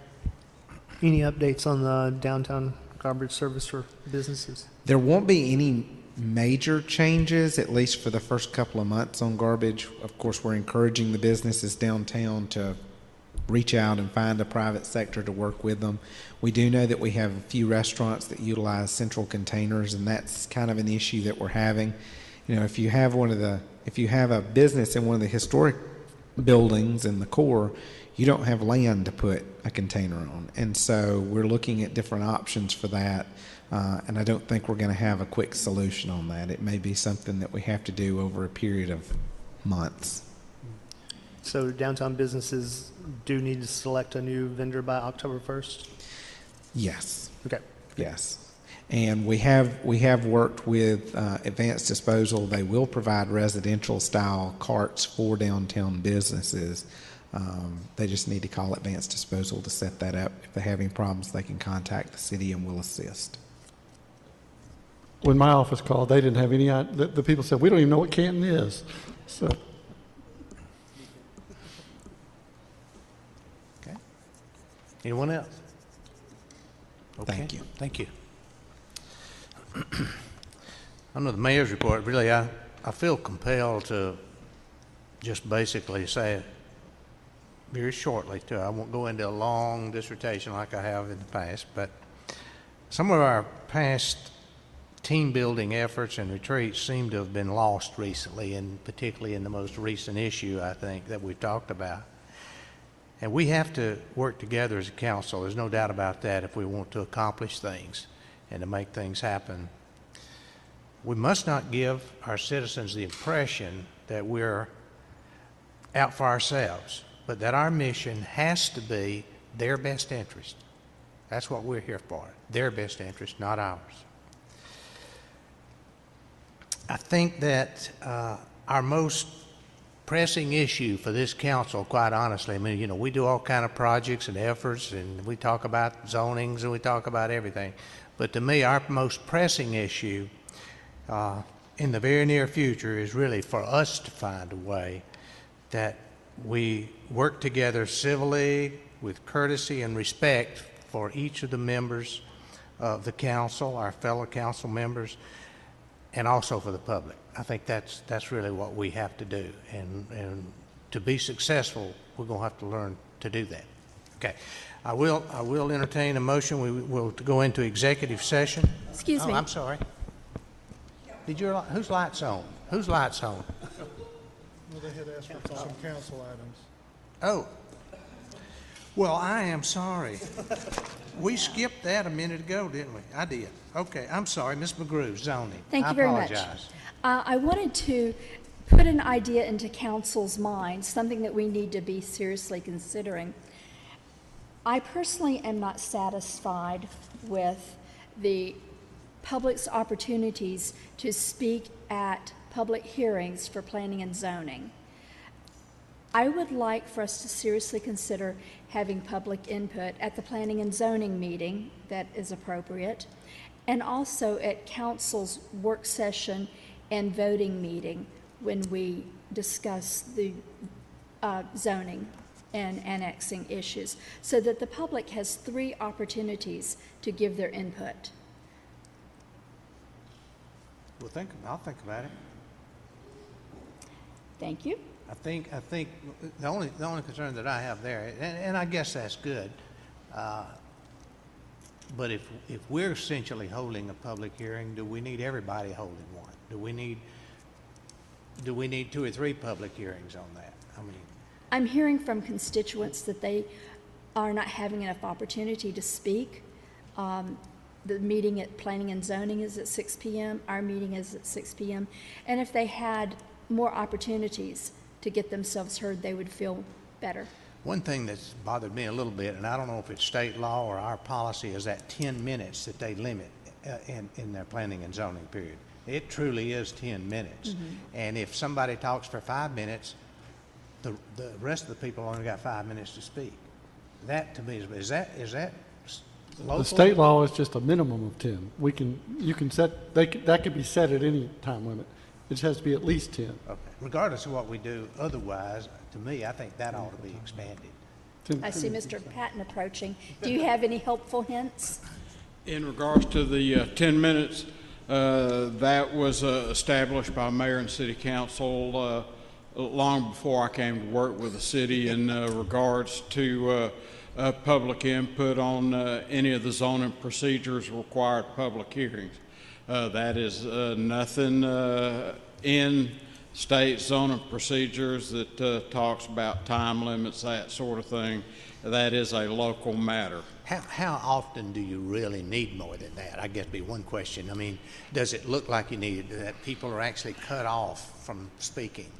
Does that happen very often at all? It has not happened, and the Planning Commission when there is something, if you will, that is controversial, that a lot of the public is there, the Planning Commission will extend the time, and that has been done maybe 4 or 5 times at most in the 11 years that I've been working with the city. Well, not to belabor this any further, I just wanted to plant that idea and ask Ms. Stewart if she would put this on the agenda for October's work session so that we can discuss it in length. Okay. This would require an amendment to our Unified Development Code in regards to our policies and procedures if we add public input at City Council work session as well as potential action meetings as well. It would we would have to amend the ordinance, and it would require changes to our signage that is posted on property, as well as the legal notices that we run in the newspapers. Thank you. Mr. Grant. I too would support that in our efforts to hear from citizens more, especially on zoning issues. I think they're becoming more and more critical. And I think also, since on some of these, well, I guess on all the mayor and council actually makes the final decision. So I've also heard from constituents that mayor and council makes the final decision, but they can't comment on that. So they feel, they can always send emails, I remind them, but they can't if the hearing has already been happened. So I don't know if we could do it just for work sessions or I guess the timing, but look for suggestions, maybe how other cities do it. But I think, at least at a work session or something, it would be good. And I think that's a good idea. I'd be curious to know what other cities do on something like that, or if that's what we're doing is common practice, or if others have more options. A lot of local governments across the state of Georgia will conduct a public hearing before the Planning Commission and a public hearing before the legislative elected body. There are a group of local governments on the north side of Metro Atlanta in which the public hearing is conducted at the Planning Commission time. Macon-Bibb County is a unique instrument like nowhere else in Georgia, and the Macon-Bibb County Planning Commission makes the final decision on all zonings. City of Macon, City Council, nor Bibb County Board of Commissioners are involved in the zoning decision whatsoever. Are they elected? That was a legislative function that was done, God, back in the 60s, I think. Are they elected individuals or appointed? They're appointed. Interesting. The whole scheme of Planning Commission, City Council, I learned this fairly recently, was actually a state law at one time that was declared illegal. But everybody had created that processes because state law required it. And I think they just left them in place. Yeah. I was just curious where it came from, and I saw that reference at one point. Okay. All right. Okay, that will be, I'm sorry, it'll be on the agenda. Go ahead. Leave Ken. Ken. I'm going to need you too. I think most of you are aware of some issues that are going on at the summit at Town Mill. This subdivision was proposed and agreed on a long time ago, and since then, the original developer has sold all the pods to someone else, and there have been several disagreements. There are some residents at Town Mill that really would like to see a separate HOA for this one particular pod, the summit at Town Mill, right? That is the proposed name of that's the that one pod. So what I'd like, what I understand from Mr. Patton is that council can instruct the staff to hold the final plan approval until the HOA issue has been satisfactorily resolved for all parties. In actuality, comment on that? it's already in the Unified Development Code in section 109.03.09 private streets. All private streets shall require the approval of community development director, city engineer, built to city standards. Following requirements also apply. Homeowners Association document requiring the subdivision property owners to maintain all private streets shall be recorded with and denoted on the final plat. So the city council doesn't have to direct staff. City council's already done it in the form of what was adopted in the Unified Development Code. So the final plat will not be approved until some kind of agreement is established between the developer and the homeowners. Some homeowners association documentation that clearly establishes that maintenance, long-term operations maintenance associated with private street as well as the gate, that sort of thing would be up to that homeowners association. It's probably going to be a secondary HOA just for the summit at Town Mill. River Green has a similar setup in which different sections of River Green, for instance, Franklin Park is a HOA, and then there's a River Green HOA. I think is it Pinnacle is the pod that's just north of Franklin Park that has an HOA that's secondary or underneath the umbrella of the overall River Green HOA. Mr. Dyer. Just to clarify one point, I don't think it'll be subject to the homeowners having to agree, because they've got to file a covenant that says they're going to maintain the road. The other residents of Town Mill presumably are not going to agree to amend the Town Mill covenants. So there's going to have to be a separate covenant for that.